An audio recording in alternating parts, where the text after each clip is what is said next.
Welcome back guys to our YouTube channel and इस वाली video में हम क्या डिस्कस करने वाले हैं सर। इस वाली वीडियो के अंदर हम CA final paper number 4 corporate economic loss का आपका दिसंबर 2021 का एग्जाम हुआ था। हम उसके 70 मार्क्स का जो हमारा डिस्क्रिप्टिव पोर्शन आया था हम उसके आंसर डिस्कस करने वाले हैं। इससे पहली वाली वीडियोस में मैंने आपके साथ 30 मार्क्स के आपके लॉ के पेपर के एमसीक्यूज डिस्कस कर लिए हैं। आप प्लीज उसको आप देखिए एंड इस वाली वीडियो के अंदर हम 70 मार्क्स का जो हमारा डिस्क्रिप्टिव पोर्शन है वो डिस्कस करने वाले हैं।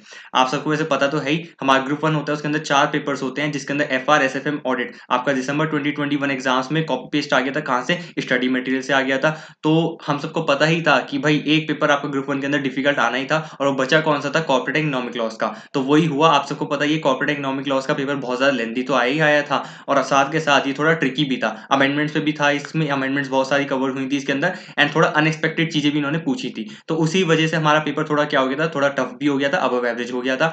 सो हम देखते हैं हमें क्या है इसका। इसकी आपकी जो पीडीएफ है, इसकी आपको पीडीएफ आपको हमारे टेलीग्राम चैनल पर मिल जाएगी जिसका लिंक मैंने आपको डिस्क्रिप्शन बॉक्स में दे दिया है। तो आपको क्या करना है, आपको फटाफट इसे 1.5 या 1.2x पे इसके सारे आंसर्स क्विकली मेरे साथ ओवरव्यू करने हैं और अपना सेल्फ इवैल्यूएशन करना है कि आपके कहाँ पे आपसे गलतियां हुई हैं और कहाँ आप इस पे इंप्रूव कर सकते हैं। और जिनके एग्जाम मई 22 ऑनवर्ड्स एग्जाम में है उनके लिए तो बेनिफिशियल है ही है, क्योंकि आपको देखना होता है, आपको सारे पास्ट के पेपर्स तो देखने ही होते हैं, तो आपको भी ये एक बार इसके आंसर्स भी रिव्यू करने हैं। सो मूविंग ऑन, हम देख लेते हैं हमारा फर्स्ट क्वेश्चन क्या था। सो मैं अपना पेन और हाइलाइटर ले लेता हूँ। हमारे हथियारी पेन और हाइलाइटर हैं। सो देखते हैं फर्स्ट क्वेश्चन। जो आपका फर्स्ट क्वेश्चन था, क्वेश्चन नंबर 1A, वो आपका था सेक्शन 198 मैनेजरियल रेम्युनरेशन के ऊपर था। सो इसके अंदर इन्होंने क्या पूछा, इन्होंने पूछा कि भाई नेट प्रॉफिट बताओ, क्या compute the company's net profit as laid down in section 198 of the companies act 2013 to calculate the managerial remuneration. अब आपको पता है सेक्शन 198 के अंदर लिखा होता है कि भाई कैलकुलेशन ऑफ नेट प्रॉफिट कैसे करते हैं एज पर कंपनीज एक्ट। तो इसके अंदर इन्होंने कुछ आइटम्स दे रखी हैं, प्लस माइनस होती हैं, तो हमें क्या करना था, हमें नेट प्रॉफिट निकालना था।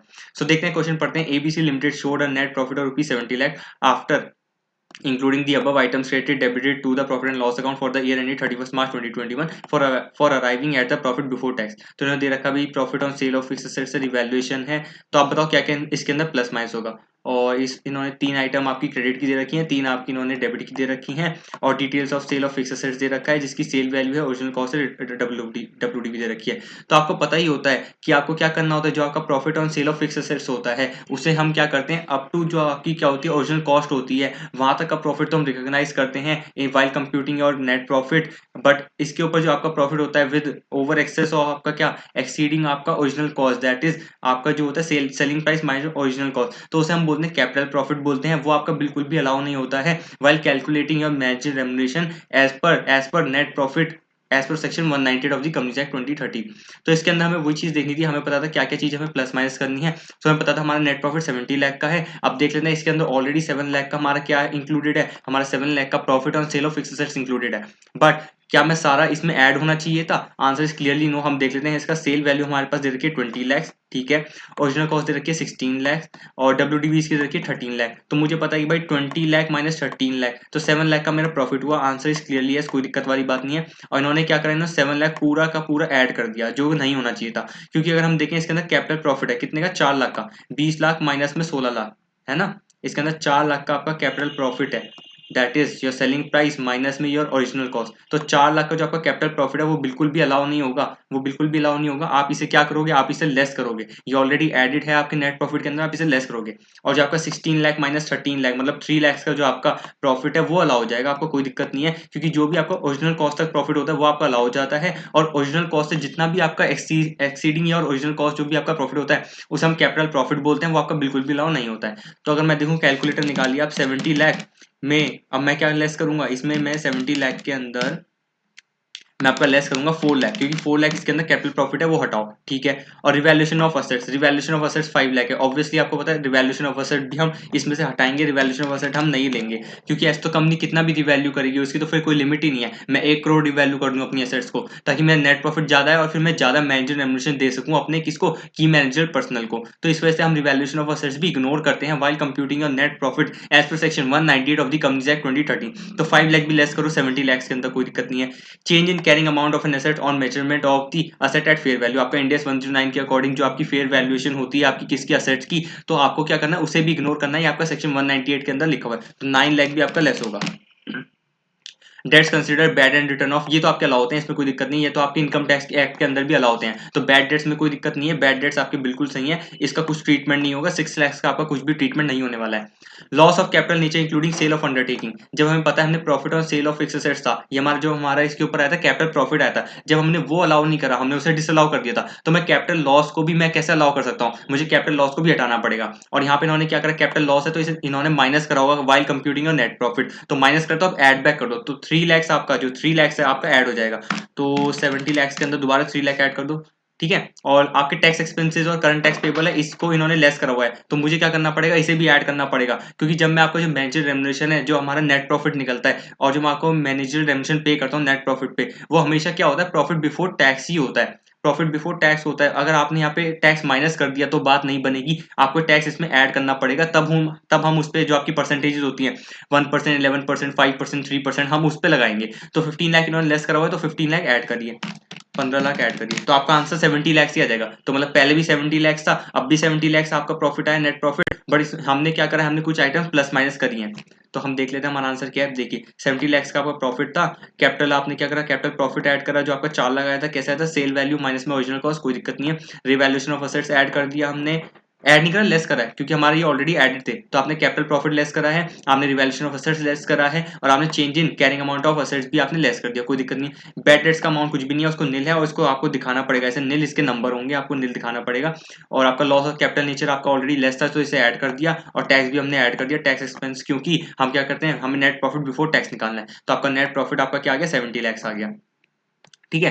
अब आपको पता है, जहां तक मुझे लगता है क्वेश्चन टोटल 6 मार्क्स का है, तो इसके अंदर first part I can reasonably assume कि शायद ये 4 मार्क्स का होगा, और आपके सेकंड और थर्ड पार्ट आपके 1 मार्क्स के होंगे, तो आपको ये टेबल बनाने के तो 4 नंबर नहीं मिलने वाले हैं, नहीं मिलेंगे, आपको क्या करना पड़ेगा, आपको इसकी एक्सप्लेनेशन भी लिखनी पड़ेगी कि आपने जो इसका ट्रीटमेंट करा है वो क्यों करा है। याद करो, डीटी के अंदर आपका क्वेश्चन नंबर 1 आता है 14 मार्क्स का, जो मैंडेटरी होता है, उसके अंदर आप पीजीपीपी की इनकम निकालते हो, तो उसके अंदर भी आप हर एक आइटम का ट्रीटमेंट लिखते हो, और उसके अकॉर्डिंग आप ब्रैकेट में क्या लिखते हो, उसका जो आपने डिसअलाउ करा या अलाउ करा, तो आप उसका ट्रीटमेंट लिखते हो कि भाई कौन से सेक्शन में लिखा है, या इसका ट्रीटमेंट मैंने ऐसा क्यों करा है, ऐसा क्यों करा है, तो इसके अकॉर्डिंग में आपने कैपिटल प्रॉफिट, जैसे सपोज यहाँ पे आपने 4 लाख लेस करा, तो आपने कैसे निकाला और आपने क्यों लेस करा, उसका एक नोट लिख दो, नोट 1 2 3 4, या फिर आप एक और काम कर सकते थे कि आप यहाँ पे ब्रैकेट में भी लिख सकते थे, एक ही बात है, मैंने यहाँ पे नोट नंबर 1 2 3 इसलिए लिखा है क्योंकि ये वाला जो क्वेश्चन है आपके आईसीए के स्टडी मटेरियल के अंदर कॉपी पेस्ट है, कहाँ पे, टेस्ट एंड नॉलेज के अंदर है, तो टेस्ट एंड नॉलेज में उन्होंने यही वाली प्रेजेंटेशन दी है, तो आपका अच्छे से सेल्फ इवैल्यूएशन हो और आप इसी को अपना बेस बनाए, इसलिए मैंने आपके लिए वही आपको प्रेजेंटेशन यहाँ पे शो कर दिया, तो ऐसे नोट 1 2 3 4 ऐसे करके लिखा है, तो यहाँ पे मैंने आपके लिए नोट लगा दिए, तो अगेन पूरा हमारा जो है सेक्शन 198 है, इसके सबसेक्शंस को आप कृपया करके इग्नोर करिए, सबसेक्शंस कोई भी याद नहीं कर सकता और ना ही आपको करना है।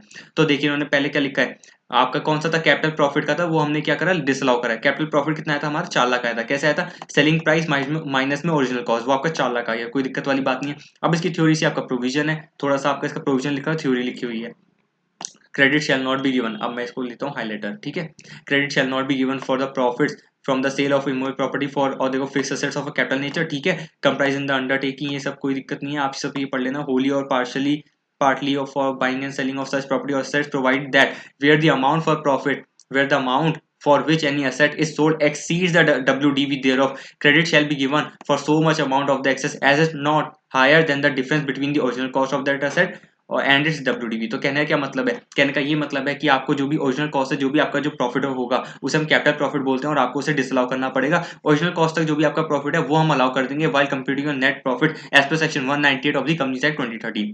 तो कोई दिक्कत वाली बात नहीं, ये आपका सिंपल था।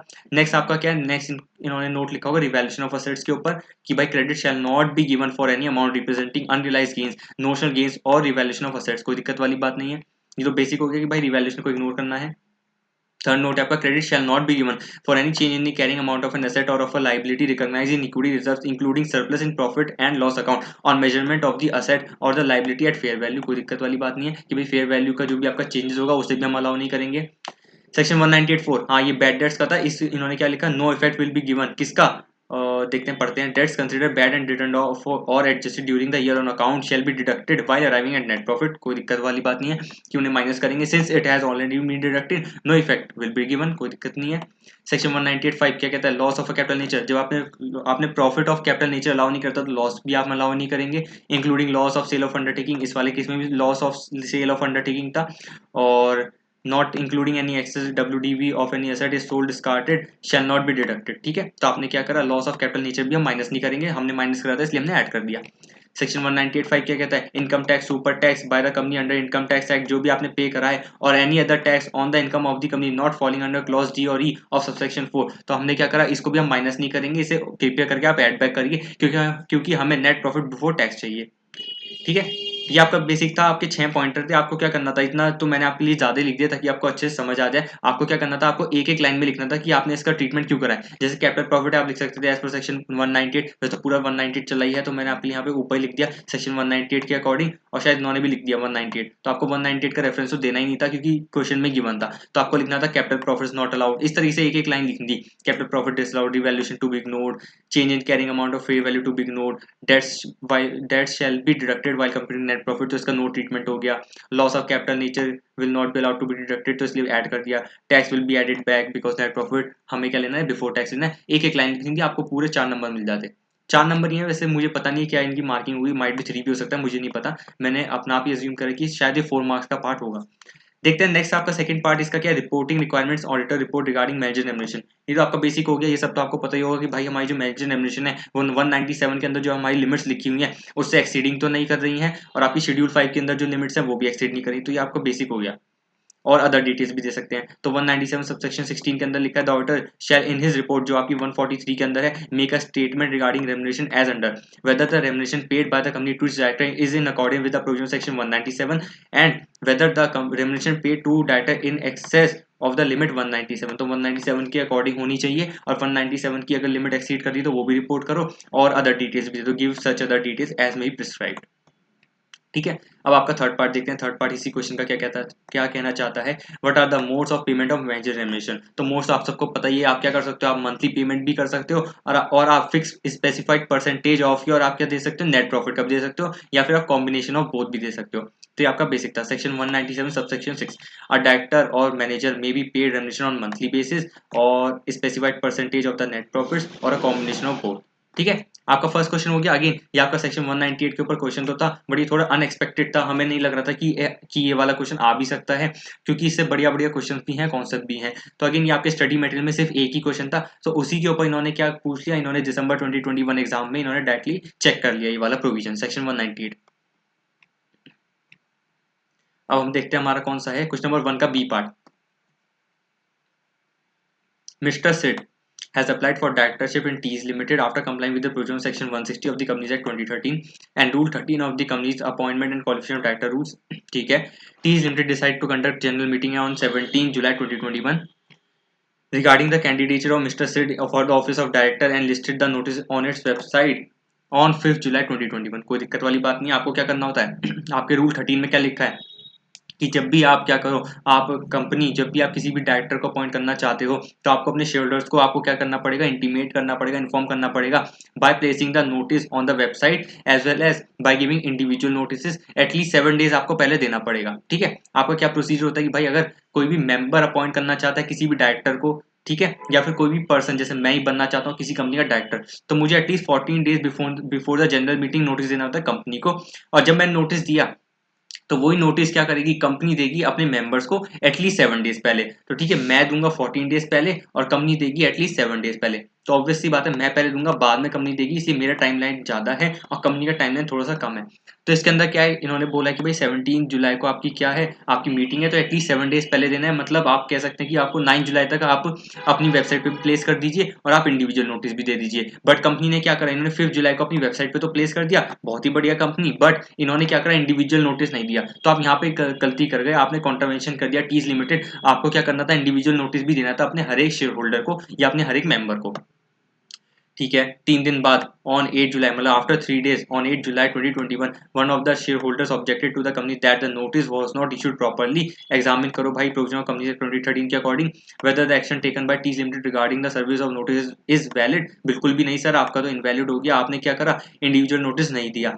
और दूसरे में क्या है, whether there is any alternative remedy available to the Tees limited if it is decided not to serve individual notice to its member. हाँ बिल्कुल है, रूल 13 के अंदर लिखा है, अगर आप इंडिविजुअल नोटिस नहीं देना चाहते हो तो आप क्या करो, आप जो नोटिस है वो आपकी जो है वर्नैकुलर लैंग्वेज को, जो आपका न्यूज़पेपर है इन द प्रिंसिपल न्यूज़पेपर जो आपका रजिस्टर्ड ऑफिस आपका जहाँ पे सिचुएटेड है आप उस न्यूज़पेपर में दे दो इन द वर्नाकुलर लैंग्वेज, और साथ ही साथ आप एक आपका जो नोटिस है आप दे दो इंग्लिश लैंग्वेज के अंदर, इंग्लिश न्यूज़पेपर में भी दे दो। तो आपको दोनों न्यूज़पेपर में देना पड़ेगा ये वाला नोटिस, तब आप क्या कर सकते हो, आप इंडिविजुअल नोटिस आपको नहीं देना। तो वही हम पढ़ लेते हैं भाई, रूल 13 है और आपको क्या करना होता है, At least 7 days before the general meeting, the company shall inform its member of such candidature by serving individual notice भी देना होता है और placing notice on the of such candidature on its website and sir दोनों करना पड़ेगा। Company ने website पे तो प्लेस कर दिया बट इंडिविजुअल नोटिस नहीं दिया, तो इसलिए कंपनी यहाँ पे फंस गई। ठीक है, इन द प्रेजेंट केस मैंने आपके लिए लिख दिया है, जो मैंने आपको समझा दिया कि भाई 17 जुलाई को आपकी क्या थी, जनरल मीटिंग थी, 5 जुलाई को नोटिस प्लेस कर दिया, 8 जुलाई को शेयर होल्डर ने एक ने क्या करा है, ऑब्जेक्ट करा है, और हमने क्या करा, considering the above provision notice shall be issued at least by 9th of July 2021 to all the members by serving individual notices either by email or in writing and by placing and by placing on its website, but T is limited listed the notice on its website 5 जुलाई, कोई दिक्कत वाली बात नहीं है। But क्या कर दिया इन्होंने, did not serve individual notice to all its member, तो आप यहाँ पे फंस गए। देखते हैं सर कंक्लूजन क्या है।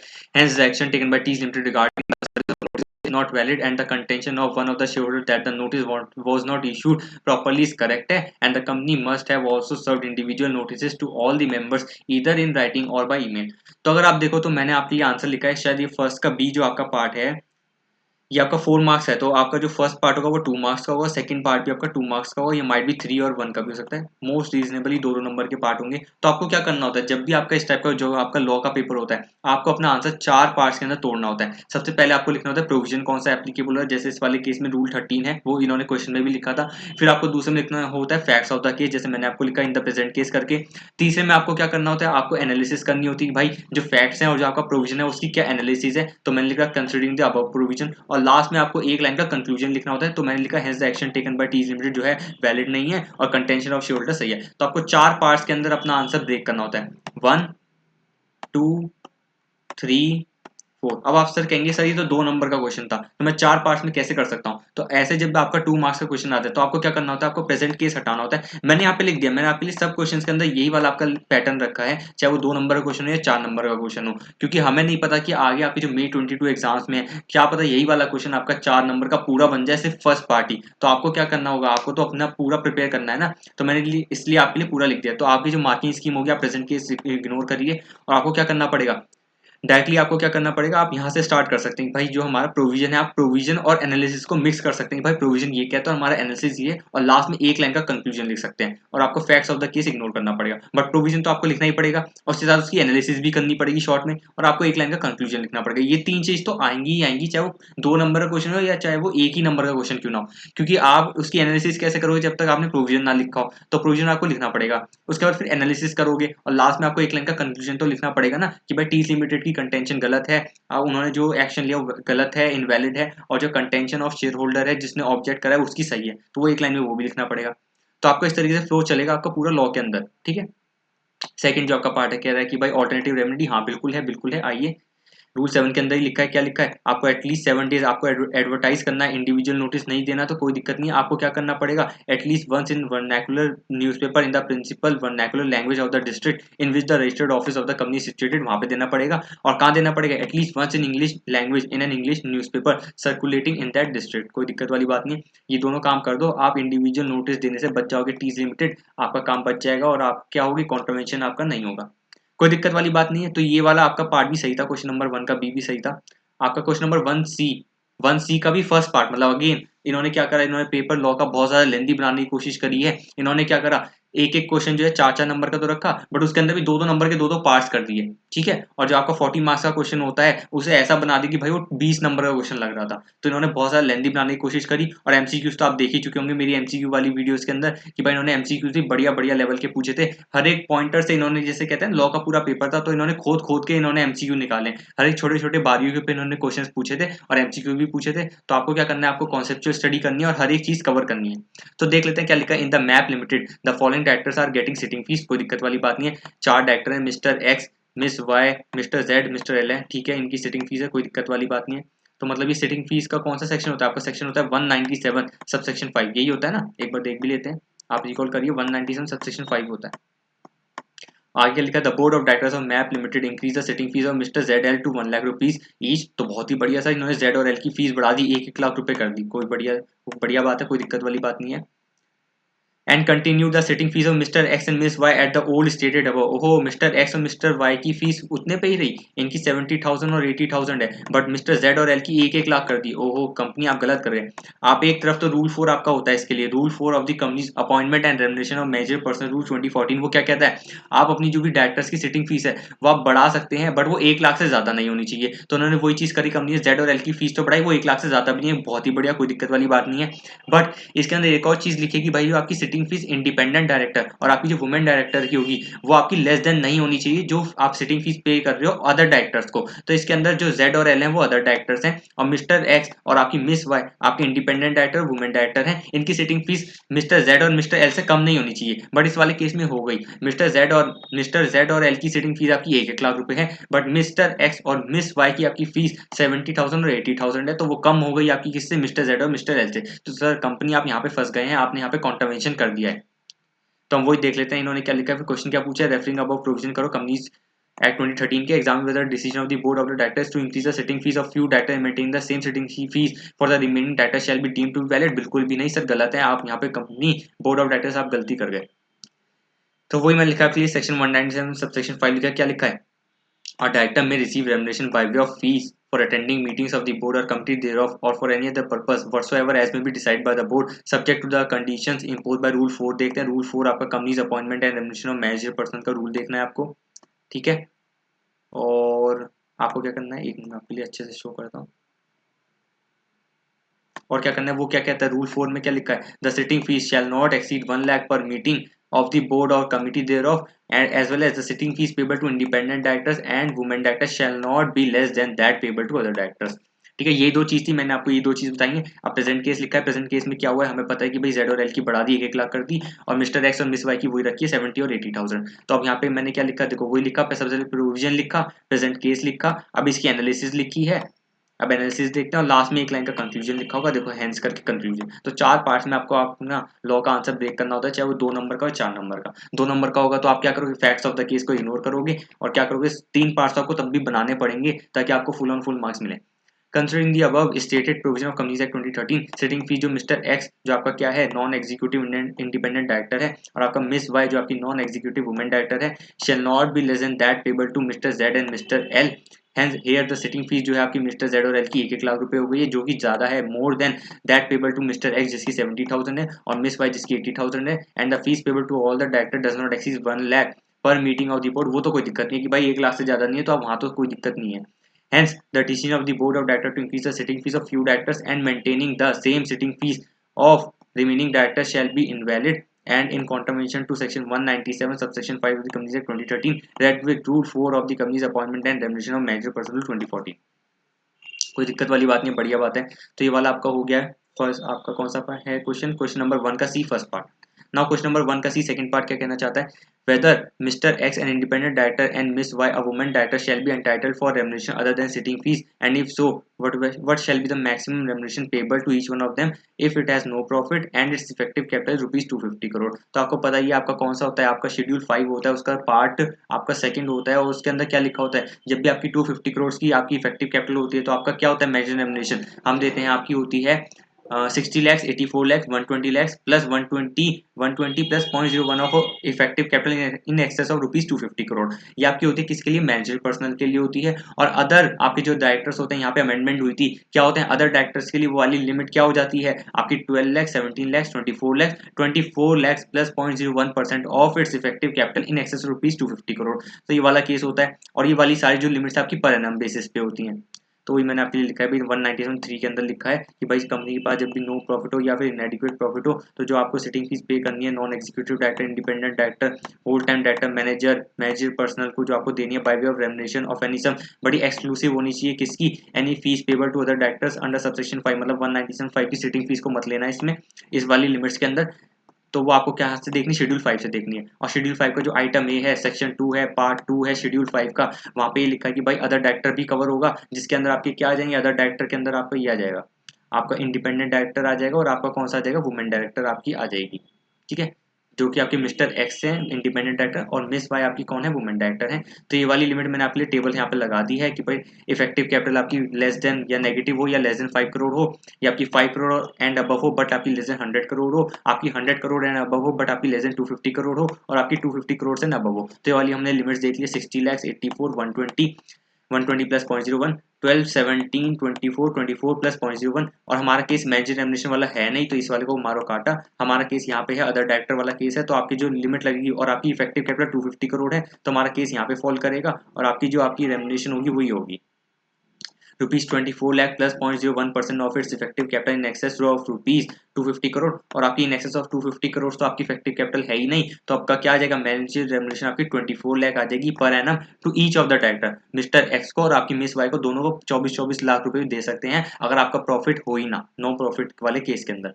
In the present case, it is given that effective capital आपकी 250 करोड़ है as at 31st March 2021. So the maximum remuneration payable to Mr. X independent director and Miss Y a woman director other than the sitting fees shall be rupees 24 lakh per annum to each one of them.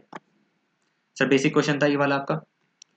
Next आपका question number 2A है, और ये क्या कहना चाहते हैं हम देख लेते हैं। Sigma limited is order to be wound up by compulsorily by the tribunal, कोई दिक्कत नहीं है। द कमेंसमेंट डेट आपकी 30 जुलाई 2019 दे रखी है। मिस्टर राजेश आपके कंपनी लिक्विडेटर हैं। There were few onerous contracts, there was few onerous properties. अच्छा, ऑनरस प्रॉपर्टीज का सेक्शन होता है आपका section 333 of the companies act 2013, कोई दिक्कत नहीं है। That Mr. Rajesh was unaware of and could not be disclaimed by the 29th August 2019. Meanwhile, Mr. Mahesh applied with the tribunal to claim an interest in the disclaimed property referring the provision of Companies Act 2013. बताओ क्या whether Mr. Rajesh can disclaim those properties after 29th August 2019 and what the order can be passed by the tribunal after hearing Mr. Mahesh application. तो आपको पता ही है, अब देखो पूरा winding अब बहुत बच्चे कम पढ़ते हैं, और उसमें से ही पढ़ते हैं तो आपके मेन कौन कौन से प्रोविजंस पढ़ते हैं। आपका सेक्शन 272 पढ़ते हैं कि भाई कौन कौन से केसेस में एप्लीकेशन फाइल हो सकती है और कौन कर सकता है। आपका सेक्शन 326 और 327 पढ़ते हैं, जिसके अंदर क्या लिखा होता है, आपका प्रेफरेंशियल पेमेंट्स लिखी होती है और आपकी ओवरराइडिंग प्रेफरेंशियल पेमेंट्स लिखी होती हैं। तो और आपके क्या पढ़ते हो आप, लिस्ट ऑफ कॉन्ट्रीब्यूटरीज आप सेक्शन 275 वगैरह पढ़ते हो, बट कोई भी सेक्शन 333 नहीं पढ़ता है, और कोई पढ़ता भी होगा तो उसको ये वाला केस याद नहीं होगा। तो इसी वजह से इन्होंने क्या पूछा, अनएक्सपेक्टेड चीजें पूछे दिसंबर 2021 एग्जाम के अंदर, और थोड़ा पेपर इन्होंने टफ भी बनाने की कोशिश करी, और लेंथी तो आपको सबको पता ही है कि ये लेंथी तो था ही। तो अगेन हम देखते हैं ये सेक्शन 333 के अंदर लिखा क्या होता है। जब भी आप लिक्विडेटर आपको कोई भी डिस्क्लेमर करना होता है किसी भी ऑनरस प्रॉपर्टीज का, तो आप कमेंसमेंट डेट जब भी होती है आपकी वाइंडिंग अप की, आप उसके विद इन 12 मंथ्स कर सकते हो, ठीक है। बट अगर आपको कमेंसमेंट डेट के विद इन 1 मंथ आपको कोई भी ऑनरस प्रॉपर्टी पता ही नहीं थी, आपको पता ही नहीं था कि भाई कोई ऑनरस प्रॉपर्टी है, तो मैं उसे डिस्क्लेम कैसे करूं। अगर आपको विद इन 1 मंथ नहीं पता चला फ्रॉम कमेंसमेंट डेट, तो आपको उसके बाद जब भी पता चलेगा आप वहां से विद इन 12 मंथ्स आप क्या करो, आप अपनी ट्रिब्यूनल को बता दो। तो वो यहाँ पे लिखा है भाई सेक्शन 333 कहना क्या चाहता है, the company liquidator may disclaim the onerous property within 12 months after the commencement of the winding up और such extended period, but further where the company liquidator has not become aware of the existence of such property within 1 month from the commencement of the winding up, the power of disclaiming the property may be exercised at any time within 12 months after he become aware thereof or such extended period। तो इस वाले case में क्या हुआ भाई, जो liquidator था आपका कमेंसमेंट हुआ था आपका 30 जुलाई को हुआ था आपका कमेंसमेंट, और आपको क्या करना पड़ेगा, कंपनी लिक्विडेटर आपको यहाँ से 30 जुलाई 2019 के विद इन 12 मंथ्स आपको क्या करना पड़ेगा, डिस्क्लेम करना पड़ेगा। दैट इज टिल 29 जुलाई 2020 तक करना पड़ेगा। बट इसके अंदर एक और भी चीज है, अगर आपको कोई प्रॉपर्टी ना पता हो, जैसे इसको नहीं पता था, mister Rajesh was unaware of and could not be disclaim by 29 अगस्त, कोई फ्यू ऑनरस प्रॉपर्टीज थी जो डिस्क्लेम नहीं कर पाए बाय 29 अगस्त, मतलब विद इन 1 मंथ, मतलब 30 जुलाई से 1 मंथ देखता हूँ तो मैं 29 अगस्त 2019 एंड होता है, यहाँ तक मैं डिस्क्लेम नहीं कर पाया, तो उसके बाद जब भी मुझे पता चलेगा तो मैं उसके विद इन 12 मंथ्स आप डिस्क्लेम कर सकता हूँ। तो वही चीज है, कोई दिक्कत वाली बात नहीं। यहाँ पे डेट नहीं दी है कि भाई इनको फिर पता कब चला, इन्होंने बोला कि भाई पता नहीं चला 29 अगस्त तक, तो जब भी 29 अगस्त के जब भी बाद इन्हें पता चलेगा, जिस दिन पता चलेगा वहां से लेके अगले 12 महीने के अंदर आपको क्या करना पड़ेगा, डिस्क्लेम करना पड़ेगा। तो इन द प्रेजेंट केस वही हुआ कि भाई 29 अगस्त तक ये डिस्क्लेम नहीं कर पाए, तो कंसिडरिंग द अबव प्रोविजन ये क्या कर सकते हैं, can disclaim the onerous properties within 12 months after he has become aware thereof और such extended period as may be allowed by the tribunal. अब कब वो अवेयर हुआ था ये हमें डेट नहीं दे रखी थी क्वेश्चन में, बट हमें ये चीज लिखनी है कि जब भी वो अवेयर होंगे, जब भी उन्हें पता चलेगा, वहां से उस डेट से आपको अगले 12 महीने के अंदर आपको क्या करना पड़ेगा, डिस्क्लेम करना पड़ेगा। और अगर आपको 1 महीने के अंदर पता ही चल जाता फ्रॉम द कमेंसमेंट डेट, तब आपको क्या करना पड़ेगा, कमेंसमेंट डेट से ही आपको 12 महीने के अंदर आपको क्या करना पड़ेगा, डिस्क्लेम करना पड़ेगा। इस वाले केस में उन्होंने एक महीने के अंदर, मिस्टर राजेश को एक महीने के अंदर पता नहीं चला, तो हमने क्या करा, जब उन्हें पता चलेगा वहां से 12 महीने देखो, अगर उन्हें एक महीने के अंदर मतलब 29 अगस्त तक उन्हें पता चल जाता, 29 अगस्त तक या उससे पहले पता चल जाता, तो हम 12 महीने के अंदर देखते, 12 महीने के अंदर डिस्क्लेम करते, और वो कहां से होता, वो आपका 30 जुलाई से होता, दैट इज कमेंसमेंट ऑर्डर से, कमेंसमेंट जो आपका डेट हुआ है वहां से हम देखते हैं। ठीक है, और नेक्स्ट पार्ट इसका क्या है, वट ऑर्डर के अंदर tribunal pass after hearing mister Mahesh application, तो महेश की एप्लीकेशन जब आई तो क्या कर सकते हैं, आप करवा सकते हो, क्या करवा सकते हो, डिलीवरी दे सकते हो प्रॉपर्टी की, वेस्टिंग ऑफ प्रॉपर्टी करवा सकते हो, कॉम्पेंसेशन वगैरह पे कर सकते हो, या फिर ट्रस्टी वगैरह अपॉइंट कर सकते हो। तो वही चीज लिखी है भाई, सेक्शन 333 है। आप क्या कर सकते हो, ट्रिब्यूनल में एक ऑर्डर कर सकता है मिस्टर महेश की एप्लीकेशन सुनने के बाद, वेस्टिंग ऑफ प्रॉपर्टी करवा सकता है, डिलीवरी ऑफ प्रॉपर्टी करवा सकता है, कोई कॉम्पेंसेशन पे करवा सकता है, और ट्रस्टी फॉर हिम अपॉइंट कर सकता है। Further, on such terms as the tribunal considers just and proper, and on such meeting order and such vesting order being made, the property comprised therein shall vest accordingly in the person named therein in that behalf without any conveyance or assignment for the purpose। ठीक है, to का ये question हो गया आपका। Next आपका question to का B है, देखने क्या लिखा है, बी के limited has filed it's annual return other document with the register of companies Mumbai. ठीक है, कंपनी मुंबई के अंदर रजिस्टर है। ठीक है, Based on the document, inspector appointed by the registrar was conducting inquiry under section 206। बहुत ही बढ़िया, इंक्वायरी हो गई इनकी सेक्शन 206 के अंदर। ठीक है, in the inspection the inspector has called for the books of account for review of but mister R a director of the company refuse. ओहो मिस्टर आर जी, आपने क्या कर दिया, जब भी आपको इंस्पेक्टर कोई भी आपसे बुक्स ऑफ अकाउंट्स मांगेगा, कोई भी इन्फॉर्मेशन मांगेगा, कोई भी स्टेटमेंट मांगेगा, या आपसे कोई भी असिस्टेंस मांगेगा, तो आपको सब कुछ देना पड़ेगा। आप ऐसे मना नहीं कर सकते इंस्पेक्टर को। अगर आपने मना करा तो आपका सेक्शन 207 के अंदर आपको पेनल्टी लग जाएगी, और आप क्या हो जाओगे, आपको अपना ऑफिस वेकेट करना पड़ेगा, और आप किसी भी कंपनी के अंदर डायरेक्टर अपॉइंट नहीं हो सकते फॉर लाइफ टाइम। ओहो सर, ठीक है, तो इन्होंने क्या करा, रिफ्यूज करा है, किसके लिए, to produce the books of accounts for inspection. Mister R is also director in MK limited, SK limited. लो, एमके और एसके के अंदर ये डायरेक्टर भी है, तो यहाँ तो आपको विकेट करना पड़ेगा। Examine the validity of the action of mister R, state the penalties for which he shall be liable for contravention as per companies act 2013। Further examine whether he can continue to the director of MK SK. तो MK SK में नहीं sir, no है, और कब तक, life time के लिए आप डिस्क्वालीफाई हो जाओगे, आपको विकेट करना पड़ेगा। और कॉन्ट्रवेंशन क्या है, कॉन्ट्रवेंशन इसकी पेनल्टी इम्प्रिजनमेंट शायद 1 साल तक की है। यस, ये देखो मैं आपको दिखाता हूँ, सेक्शन 207 के अंदर लिखा है, अगर कहीं किसी भी इंस्पेक्टर ने या रजिस्ट्रार ने आपके लिए बुक्स ऑफ अकाउंट्स वगैरह आपकी कॉल करी हैं, तो आपकी ड्यूटी होगी, और एवरी डायरेक्टर ऑफिसर एम्प्लॉय की क्या, प्रोड्यूस करो वो सारे डॉक्यूमेंट्स, फर्निश करो वो सारी स्टेटमेंट, इन्फॉर्मेशन, एक्सप्लेनेशन जो भी इन्होंने मांगी है, और सारी क्या करो, आप रेंडर करो all assistance in connection with such inspection. अगर आपका सेक्शन 274 में क्या लिखा है, अगर आप डायरेक्टर ऑफिसर या फिर कोई भी इंप्लॉय डिसओबे करते हो, मतलब इन्होंने क्या करा, डिसओबे, और यहाँ पे क्या होता है, यहाँ पे रिफ्यूज, तो डिसओबे रिफ्यूज ये आपके दोनों एक ही बात हो गई, डिसओबे रिफ्यूज। ठीक है, तो डिसओबे करते हो तो direction issued by the registrar और इंस्पेक्टर को आप क्या करते हो, डिसओबे करते हो, देन द डायरेक्टर और the officer shall be punishable with imprisonment which may extend to 1 year and with the fine, मतलब फाइन भी लगेगा, इम्प्रिजनमेंट भी होगी, and with the fine which shall not be less than 25,000 but which may extend to ₹1 lakh. If a director or an officer of the company has been convicted of an offence under this section, the director or the officer shall, on and from the date on which he is so convicted, be deemed to have vacated his office as such, and such vacation of the office shall be disqualified from holding office in any company। ठीक है, अब present case लिखा कि भाई mister are ने refuse करा था। अभी इसका एक लाइन का कंक्लूजन क्या है कि भाई पेनल्टी होगी, इम्प्रिजनमेंट होगी जो आपकी 1 साल तक हो सकती है, फाइन भी होगा, कितने का होगा, जो 25,000 से कम नहीं होगा, और जो कि आपका 1 लाख तक हो सकता है। और mister R can not continue to be the director of MKK Limited and SKK Limited for the lifetime। वो लाइफ टाइम कभी भी किसी भी कंपनी में क्या डायरेक्टर नहीं बन सकते, तो MKK लिमिटेड और SKK लिमिटेड में उन्हें क्या करना पड़ेगा, अपना ऑफिस वेकेट करना पड़ेगा। तो ये आपका बेसिक क्वेश्चन हो गया, आपका क्वेश्चन नंबर 2B। ठीक है, नेक्स्ट आपका क्वेश्चन 2C है, क्या कहना चाहता है, ये आपका ECB है, ECB आपका एक्सटर्नल कमर्शियल बोनाइस के ऊपर आपका क्वेश्चन आया, देखते हैं क्या लिखा है। Hill limited, a public limited company in India, obtain an ECB external commercial borrowings of $50,000 dated 30th June 2020 from a foreign lender। कोई दिक्कत वाली बात नहीं है। On 2nd July 2021 based on the mutual consent of the parties, ECB is fully converted in equity। Oh, fully convert कर दिया इन्होंने ECB को इक्विटी के अंदर। The shares were issued to foreign lender at a par value and not at fair value. यहाँ तो गलती करके सर आपको फेयर वैल्यू पे कन्वर्ट करना था, और at any pre determined price pay करना होता है। You are required to determine और provide the correct legal position regarding the valuation of shares and state the reporting requirement. बताओ, तो रिपोर्टिंग रिक्वायरमेंट देख लो सर, रिपोर्टिंग रिक्वायरमेंट कहाँ लिखी है आपकी, हम देखते हैं कहाँ लिखी है।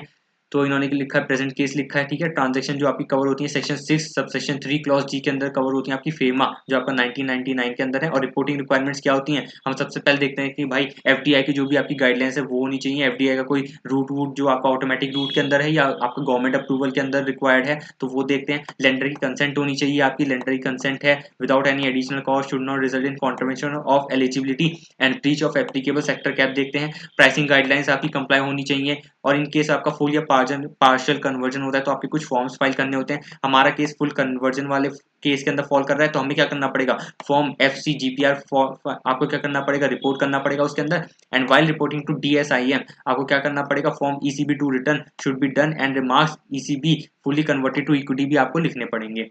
And subsequent filing of form ECB two return is not required, ठीक है। तो आप देखो कोई दिक्कत वाली बात नहीं है। और पार्शियल कन्वर्जन का भी मैंने आपको लिख दिया कौन सा फॉर्म रिक्वायर्ड है। और आपको ईबीसी पार्शियल ईबीसी ईसीबी आपको पार्शियली कन्वर्टेड टू इक्विटी लिखना होता है। और फुली आपका कन्वर्जन फ्रेजेस होता है तो आपको वो लिखना होता है। तो अगेन यहाँ पे कन्वर्जन फ्रेजेस का नहीं लग रहा, पार्शियल कन्वर्जन नहीं लग रहा, हमारे जो लग रहा है फुल कन्वर्जन लिखना लग रहा है। तो आपको फुल कन्वर्जन वाला प्रोविजन आपको लिखना था एग्जाम के अंदर, ठीक है।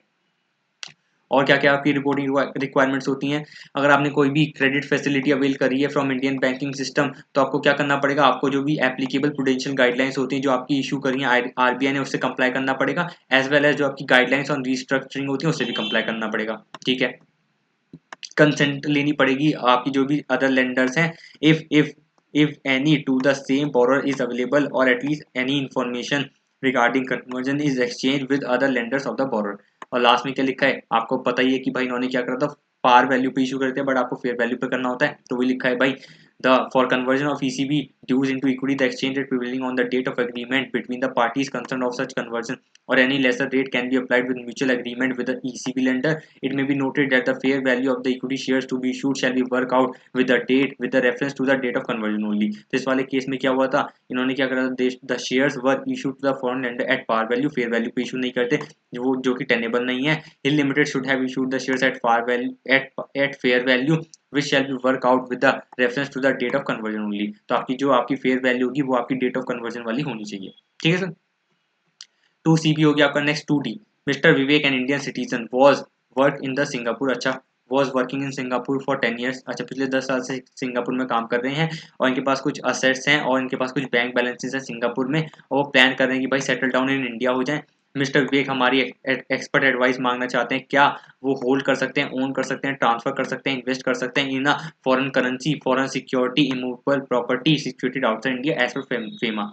तो आपको पता होता है जब भी आपका पर्सन रेजिडेंट आउटसाइड इंडिया होता है या फिर जो भी आपका पर्सन रेजिडेंट इन इंडिया होता है तो वो आपकी कोई भी असेट आपकी क्या कह सकते हैं, foreign currency, foreign security, immovable property आपके क्या कर सकता है, आपका होल्ड कर सकता है, ओन कर सकता है, ट्रांसफर कर सकता है, इन्वेस्ट कर सकता है। जब वो उसने एक्वायर करी हुई सारी प्रॉपर्टीज जब वो पर्सन रेजिडेंट आउटसाइड इंडिया था तो इस वाले केस में वो 10 साल से सिंगापुर में काम कर रहे थे तो ये वाली सारी प्रॉपर्टीज वो होल्ड कर सकते हैं, आपके बैंक बैलेंसेस होल्ड कर सकते हैं, चाहे वो पीआरआई क्यों ना हो, जब वो पर्सन रेजिडेंट इन इंडिया है तब भी वो कर सकते हैं क्योंकि ये वाली सारी प्रॉपर्टीज बैंक अकाउंट्स इन्होंने एक्वायर करे थे जब वो पर्सन रेजिडेंट आउटसाइड इंडिया थे। तो आपका सेक्शन 6 सबसेक्शन 4 वही चीज लिखा है कि भाई अब पर्सन रेजिडेंट इन इंडिया क्या कर सकता है, होल्ड कर सकता है, ट्रांसफर कर सकता है any property situated outside India if such currency security foreign और प्रॉपर्टी वाज एक्वायर्ड हेल्ड और owned by such person when he was resident outside India और inherited from a person when who was resident outside India. तो इस वाले case में inherit तो हुई नहीं है, वो खुद ही बाहर काम कर रहे थे सिंगापुर के अंदर तो उन्होंने ही अपनी क्या करी थी, ओन करते हैं, हेल्ड करते हैं और आप क्या कर सकते हैं, इन्वेस्ट करते हैं। आपके पास क्या क्या होल्डिंग है, असेट्स है और आपकी क्या बैंक बैलेंसेस है सिंगापुर में तो वो आप बिल्कुल होल्ड कर सकते हैं। और उल्टा इनको क्या कर सकते हैं, इनको यहाँ पे कन्वर्ट भी, रिपार्टेड भी कर सकते हैं कहाँ पे, इंडिया के अंदर, और उनको यूज भी कर सकते हैं। इसके अकॉर्डिंग इनका एक आरबीआई का सर्कुलर नंबर 90 आया डेटेड 9 जनवरी 2014 की, वो क्या कहता है कि भाई सर्कुलर क्लैरिफाई करता है भाई section 6 subsection 4 of the act में क्या क्या चीजें कवर होती हैं। आपके फॉरेन करेंसी अकाउंट्स कवर होते हैं, आपकी इनकम अर्न थ्रू एम्प्लॉयमेंट और बिजनेस वोकेशन भी कवर होती हैं, और आपका क्या कवर होता है, और आपका कवर होते हैं इन्वेस्टमेंट्स कवर होती हैं, आपका फॉरेन एक्सचेंज और उसकी इनकम कन्वर्जन रिप्लेसमेंट वाली कवर होती हैं। और क्या कर सकते हो, a person resident in India में freely utilize all their eligible assets abroad as well as income on such assets और sale proceeds thereof received after the return to India, ठीक है। और आपको क्या करना पड़ेगा भाई, जो सारी वो आपकी जो भी फंड्स हैं वो आपको एक्सक्लूसिवली जो आपकी एलिजिबल असेट्स से जो हुई है वो these are not in contravention to FEMA provisions, ठीक है। इन द प्रेजेंट केस क्या हुआ, मिस्टर विवेक जो आपके सिंगापुर में पिछले 10 साल से काम कर रहे थे since he was person resident outside India, और उन्होंने ये सारी असेट्स तभी एक्वायर करी थी, तो आप क्या कर सकते हो, since he held or owned by him when he was resident outside India, hence he can hold on invest in a foreign currency, foreign security or any immovable property situated outside India। तो कोई दिक्कत वाली बात नहीं है, जब वो PROI थे उन्होंने ये वाली सारी असेट्स एक्वायर करी थी, तो आप बिल्कुल ओन कर सकते हो, चाहे वो आप इंडिया में आओ उसको कन्वर्ट भी कर लो, रिपार्टेड कर लो, कोई दिक्कत वाली बात नहीं। नेक्स्ट क्वेश्चन नंबर 3 है आपका, कौन सा है, नेक्स्ट क्वेश्चन नंबर 3 आपका है रजिस्टर्ड वैल्यूअर, आपका सेक्शन 247 होता है और इसके साथ इसके रजिस्टर्ड वैल्यूएशन रूल्स भी होते हैं। तो इन्होंने 4 नंबर का क्वेश्चन पूछा है। अगेन आपको पता है नवंबर 21 या फिर दिसंबर 21 एग्जाम में आपके दो एक्ट हटे थे, आपका सरप्राइजी हटा था और आपका SCRA एक्ट हटा था। तो जब आपके दो एक्ट हटे थे तो ऑब्वियस सी बात थी कि आपके जो स्मॉल चैप्टर्स होते हैं उनकी वेटेज बढ़नी थी। जैसे आपका सेबी एक्ट हो गया, सेबी एक्ट का क्वेश्चन भी आया, MCQ भी आया, ठीक है। आपका रजिस्टर्ड वैल्यूअर आ गया, ठीक है। आपका और कौन कौन चैप्टर हो गया, आपके आर्बिट्रेशन हो गया, आर्बिट्रेशन का MCQ भी था आपका, कहाँ पे आपका डिस्क्रिप्टिव भी क्वेश्चन था, और आपके FCRA था, FCRA तो चलो बड़ा होता ही है, और आपका निधि कंपनी होता है। और इस वाले एग्जाम में हमें निधि कंपनी का एक भी क्वेश्चन नहीं मिला, और चांसेस ज्यादा है कि आपको May 22 एग्जाम में निधि कंपनी पे आपको 4 नंबर का क्वेश्चन मिलेगा ही मिलेगा, और वो MCQ के अंदर भी मिलेगा। तो गाइस बिल्कुल आप निधि कंपनी पे अच्छा सा फोकस करिए, May 22 एग्जाम में आपको निधि कंपनी 101% मिलेगा, क्योंकि निधि कंपनी आपका शायद जुलाई 2021 एग्जाम में भी नहीं आया था, तो जुलाई में भी नहीं आया, आपका दिसंबर में भी नहीं आया, अब May 22 में बहुत सारे चांसेस हैं कि आपको निधि कंपनी एग्जाम के अंदर मिलेगा, और मोस्ट प्रोबेबली आपको 4 नंबर का क्वेश्चन मिलेगा, जिसमें अगेन वो इंस्टीट्यूट ऐसी करेगा, 2 पार्ट बनाएगा 2-2 नंबर के, और अब चांसेस ये भी है कि आपको MCQ में भी आपको निधि कंपनी मिले, तो निधि कंपनी पे अच्छे से फोकस करना सर। हम ये वाला क्वेश्चन देखते हैं, क्वेश्चन नंबर 3 है। Mr. Shah was convicted by court in case of valuation report issued to X Limited for preferential allotment to investors। अच्छा, the valuer made no due diligence। ओहो, आपको ड्यू डिलिजेंस करनी थी, क्योंकि आपकी क्या होती है, आपकी ड्यूटी होती है, सेक्शन 247 के अंदर लिखा है। And the methods adopted while valuing the company intended to defraud its member. उनकी लाइबिलिटी बताओ, तो लाइबिलिटी क्या होती है आपकी, 50,000 तक पेनल्टी हो सकती है, 50,000 की पेनल्टी हो सकती है, और अगर आप डिफ्रॉड की इंटेंशन है तो आपकी पेनल्टी क्या होगी, आपको जो कि आपकी 1 साल तक हो सकती है, और आपका फाइन होगा जो कि आपका 1 लाख से कम नहीं होगा, बट आपका 5 लाख तक हो सकता है। तो वही सेक्शन 247 में लिखा है भाई, क्या लिखा है इन्होंने, हाउएवर जो आपका पेनल्टी है, आपकी पेनल्टी 50,000 की, बट अगर आपकी डिफ्रॉड कंपनी या इस मेंबर को इंटेंशन होगी, तब आप क्या होगी, इम्प्रिजनमेंट होगी आपको, कब तक की, 1 साल तक हो सकती है, एंड दोनों चीज होंगी, एंड विद अ फाइन जो आपको 1 लाख से लेके 5 लाख तक हो सकता है। In the present case mister Shah ने क्या करा, ड्यू डिलिजेंस करा नहीं, और उन्होंने क्या करा, डिफ्रॉड की इनकी इंटेंशन है ऑफ मेंबर्स को, तो इम्प्रिजनमेंट इन्हें हो सकती है 1 साल तक की, और इन्हें फाइन भी, एंड इन्हें फाइन भी हो सकता है 1 लाख से लेके 5 लाख तक का, और इन्हें साथ ही साथ क्या करना पड़ेगा, अपनी रेमुनेशन रिफंड करनी पड़ेगी कंपनी को, और डैमेजेस पे करने पड़ेंगे to any person for the loss arising out of incorrect और misleading statement of particulars made in his report. ठीक है सर, फर्स्ट पार्ट आपका सिंपल था, पेनल्टी के ऊपर था। सेकंड पार्ट देखते हैं, question number 3 second part, question number 3A second part. Mister Ravi, a chartered accountant, was convicted by the court to civil offence dated 31st July 2012 for 10 years। On 1st August 2021 he wants to register himself as a registered valuer। Can Mr. Ravi register himself as a registered valuer? Sir आपको पता ही है कि आपको registered valuer, अगर आप convict हो जाते हो फॉर इम्प्रिजनमेंट ऑफ 7 ईयर्स और मोर, तो आप क्या कर सकते हो, आप रजिस्टर्ड वैल्यूअर अपॉइंट नहीं हो सकते किसी भी कंपनी के अंदर फॉर लाइफ टाइम, ठीक है। तो ये वाली चीज थी, और इस वाले केस में 10 साल के लिए कॉन्विक्ट हो गए थे। और ये पूछ कब रहा है, ये पूछ रहा है कि भाई 1 अगस्त 2021 को बताओ, तो 1 अगस्त 2021 क्या, ये तो कभी भी अपॉइंट नहीं हो सकता, क्योंकि 7 ईयर मोर से ये क्या हो गया, कॉन्विक्ट हो गया फॉर इम्प्रिजनमेंट। तो वही चीज इनकी लिखी है, कौन से रूल में लिखी है, रूल नंबर 5 में लिखी है of the company registered valuer and valuation rules में क्या लिखा है, if a person shall be eligible, a person shall be eligible to be a registered valuer if he has not been convicted by a competent court for any offence punishable with imprisonment for a term exceeding 6 months, or for an offence involving moral turpitude and a period of 5 years has not elapsed, ठीक है, from the date of expiry. तो ये वाली तो चीज है ही नहीं इसके अंदर प्रोवाइजो लग रहा है, provided that if a person has been convicted of an offence and sentence in respect thereof to imprisonment for a period of 7 years और more, he shall not be eligible to be registered. तो यहाँ पे यही वाला case हो गया, in the present case mister Ravi was convicted by the court for 10 years which is definitely more than 7 years, तो क्या हो जाएंगे, डिस्क्वालीफाई हो जाएंगे to be registered as registered valuer as on 1 अगस्त 2021। तो अगर आपको पता है ये सेम डिस्क्वालिफिकेशन आपकी अपॉइंटमेंट ऑफ डायरेक्टर के अंदर भी है, section 164 of the companies act 2013 के अंदर भी लिखा है, सेम ही चीज लिखी है यहाँ पे, रूल नंबर 5 में भी ये सेम चीज लिखी है, और आपका सेक्शन 164 में भी लिखा है। यहाँ पे इन्होंने क्या बोला, अगर आप क्या करते हो 7 ईयर और मोर आप इम्प्रिजनमेंट आपको कन्विक्ट हो जाते हो, तो आप रजिस्टर्ड वैल्यूअर आप अपॉइंट नहीं हो सकते, आप रजिस्टर नहीं कर सकते, एज वेल एज आप क्या कर सकते हो, आप डायरेक्टर के लिए भी अपॉइंट नहीं हो सकते, वो आपका सेक्शन 164 में लिखा है। तो आपके लिए मैंने थोड़ा वहां से लिंक कर दिया इसके लिए कि आपके वहां से सेम कॉपी आ गया, ये आपका रूल नंबर 5 है, वहां पे सेक्शन 164 है। नेक्स्ट क्वेश्चन नंबर 3B का फर्स्ट, टोक्यो फेरो और अलॉयज लिमिटेड कंपनी है, रजिस्टर्ड जापान है, वो स्टार्ट कर रहे हैं अपने ऑपरेशन इन इंडिया कर रहे हैं, establishing a marketing division in Mumbai, ठीक है। Recently the company decided to issue certain securities in India and therefore is planning to circulate in India a prospectus offering for subscription in securities of the company assuming that all other formalities in respect thereof have been complied with। आपको क्या करना है, आप person in charge हो Indian operation के, आपको क्या करना है, डॉक्यूमेंट्स बताने हैं जो भी अनेक्स होने हैं विद रिस्पेक्ट टू प्रोस्पेक्टस। तो इसके लिए कौन सा आपका सेक्शन 389 है और जिसके अंदर क्या लिखा है, रूल 11 है। आपको बता दो कौन कौन से डॉक्यूमेंट्स आपको अनेक्स करने हैं। आपके डॉक्यूमेंट्स आपको अनेक्स करने हैं किसके साथ, प्रोस्पेक्टस के साथ। वो क्या है, किसी भी एक्सपर्ट की आपको कंसेंट है तो वो तो कंसेंट है ऑफ एनी एक्सपर्ट, कोई भी ऐसी चीज लिखी है प्रोस्पेक्टस के अंदर जिसके अंदर एक्सपर्ट की कंसेंट है, एक्सपर्ट का कोई ओपिनियन है तो उसकी कंसेंट लेके आओ। आप क्या लो, कॉपी ऑफ कॉन्ट्रैक्ट लो, अपॉइंटमेंट ऑफ एमडी का और मैनेजर का, अगर वो नहीं है तो आप उसका क्या लो, मेमोरेंडम लो।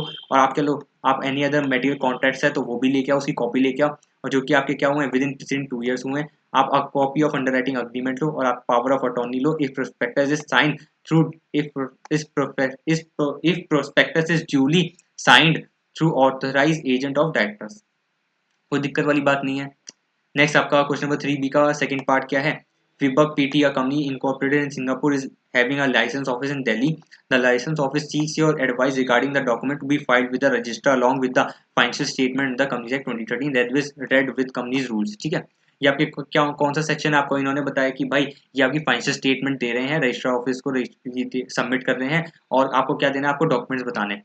तो सेक्शन 381 है आपका और साथ के साथ रूल नंबर 4 है। उसके अंदर क्या लिखा होता है, आपको जो भी डॉक्यूमेंट देने required to be filed with the registrar along with the financial statement by the licence office of Vibhav PTE R L under. आपको रिलेटेड पार्टी ट्रांजेक्शन देनी है, statement of repatriation of profit देनी है, statement of transfer of funds देना है including dividends if any. तो आपको 3 चीजें देनी होती हैं आपका सेक्शन आपका 381 रेड विद रूल 4 के अंदर।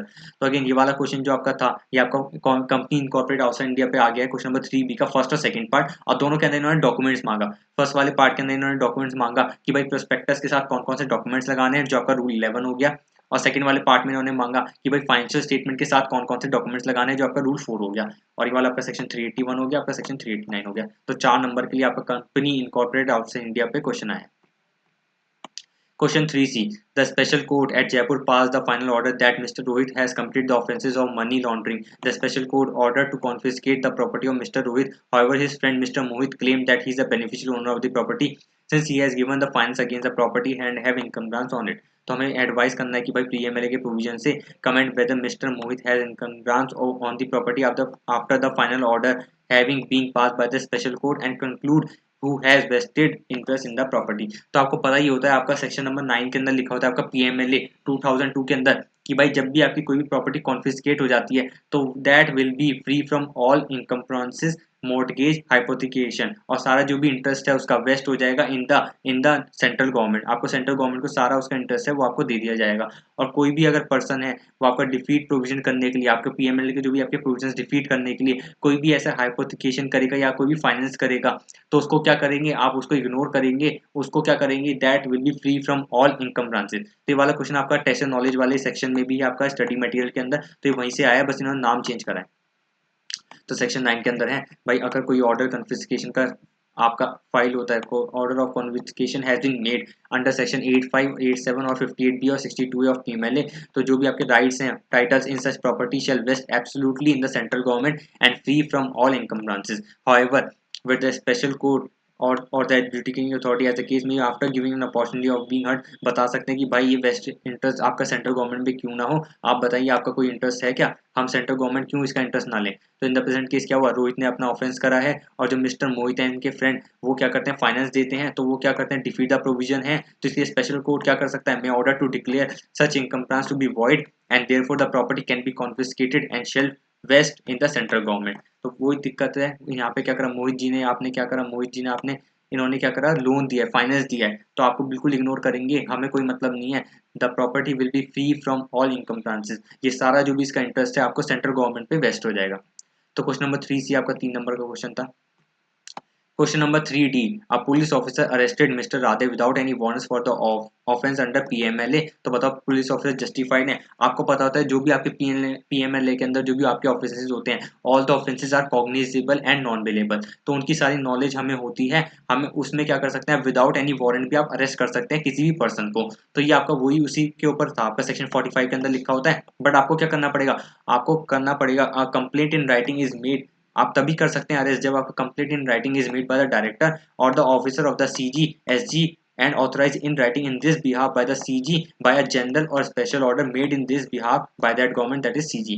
तो इस वाले केस में क्या हुआ, hence the police officer was right in arresting Mr. Radhe without any warrants for the offense under PMLA as these are cognizable and non bailable offenses। और इसके अंदर हम अज्यूम करते हैं कि भाई डायरेक्टर और ऑफिसर या फिर जो भी है आपका डायरेक्टर से या फिर ऑफिसर ऑफ सीजीएसजी से बाय जनरल और स्पेशल ऑर्डर आपको क्या मिल गई हो, कंप्लेंट मिली हो इन राइटिंग। ठीक है, और आपके लिए मैंने यहाँ पे एक्स्ट्रा लिखा है सेक्शन 44 लिखा है कि भाई कौन कौन से ऑफेंसेस आपके पीएनएल के अंदर पीएमएलए के अंदर आपके ट्रायबल होते हैं। तो आपका सेक्शन 4 वाला ट्रायबल होता है, सेक्शन 3 वाला होता है, और एनी शेड्यूल ऑफेंस जो आपका 2 स्पेशल कोड हो सकता है। और आपका क्या होता है, सेम पावर होगी स्पेशल कोड पे फॉर ट्राइबल ऑफेंसेस किसकी, सीआरपीसी 1973 वाली। तो ये वाली चीज आप इग्नोर कर सकते हैं। सेक्शन 44 मैंने आपके लिए यहाँ पे एक्स्ट्रा लिख दिया है, this is not required for your self evaluation as well as for exam. जो रिक्वायर्ड था आपका सेक्शन नंबर 45 रिक्वायर्ड था, 3 नंबर के अंदर आपको सेक्शन नंबर 45 के ऊपर आपको कमेंट करना था। ठीक है, नेक्स्ट क्वेश्चन नंबर 4 है आपका, कहाँ से आ गया, सेबी से आ गया है। देखते हैं सर सेबी पे क्या है। आपका सेबी है एट प्रेजेंट, उसके पास चेयरमैन है, 2 मेंबर हैं जिस जो आपके यूनियन मिनिस्ट्री से, 1 मेंबर आपका आरबीआई से है, 5 अदर मेंबर्स हैं nominated by the government, out of the 5 members क्या है, 4 आपके होल टाइम मेंबर्स हैं। मिस्टर ए भी एक, मिस्टर ए है वो भी एक 4 होल टाइम मेंबर्स का एक मेंबर है। ठीक है, वो भी आपके होल टाइम मेंबर हैं। Who is also director PQR limited के डायरेक्टर भी हैं। A matter relating to PQR limited came up for consideration a meeting in which mister A has had some peculiar interest. तो भैया जब भी आपका section कौन सा है, सेक्शन 7 ही होता है ऑफ द सेबी एक्ट 1992। वो आपका कहता है जब भी किसी भी डायरेक्टर का पेक्यूलियर इंटरेस्ट हो तो आपका जो मेंबर ऑफ सेबी है वो क्या करेगा, पार्ट नहीं लेगा किसके अंदर, वो वाला जो मीटिंग है उसके अंदर पार्ट नहीं लेगा। आप डिस्क्लोज भी करेगा कि भाई मेरा ये फैक्ट है, मैं मेरा इसके अंदर इंटरेस्ट है तो मैं आपको डिस्क्लोज कर रहा हूँ, मैं पार्ट नहीं लूंगा और ना ही मैं वोट करूंगा। तो इसमें देखते हैं मिस्टर ए ने क्या करा है, उसके पास कोई इंटरेस्ट है। Mister A declare the fact of interest at the meeting of the SEBI. चलो इन्होंने डिक्लेयर कर दिया, बहुत ही बढ़िया। इन्होंने क्या करा, अपना फैक्ट बता दिया कि भाई मेरा कोई इंटरेस्ट है इसके अंदर, कोई दिक्कत नहीं। But took part in the deliberation and decision of the board in respect of that matter. तो आप यहाँ पे फंस गए सर, आपको यहाँ पे ना आपका डेलिब्रेशन एंड डिसीजन के अंदर आपको पार्ट नहीं लेना था, आप यहाँ पे फंस गए, आपको पार्ट नहीं लेना था, आपने पार्ट ले लिया, आपने वोट भी करा होगा जो कि गलत है।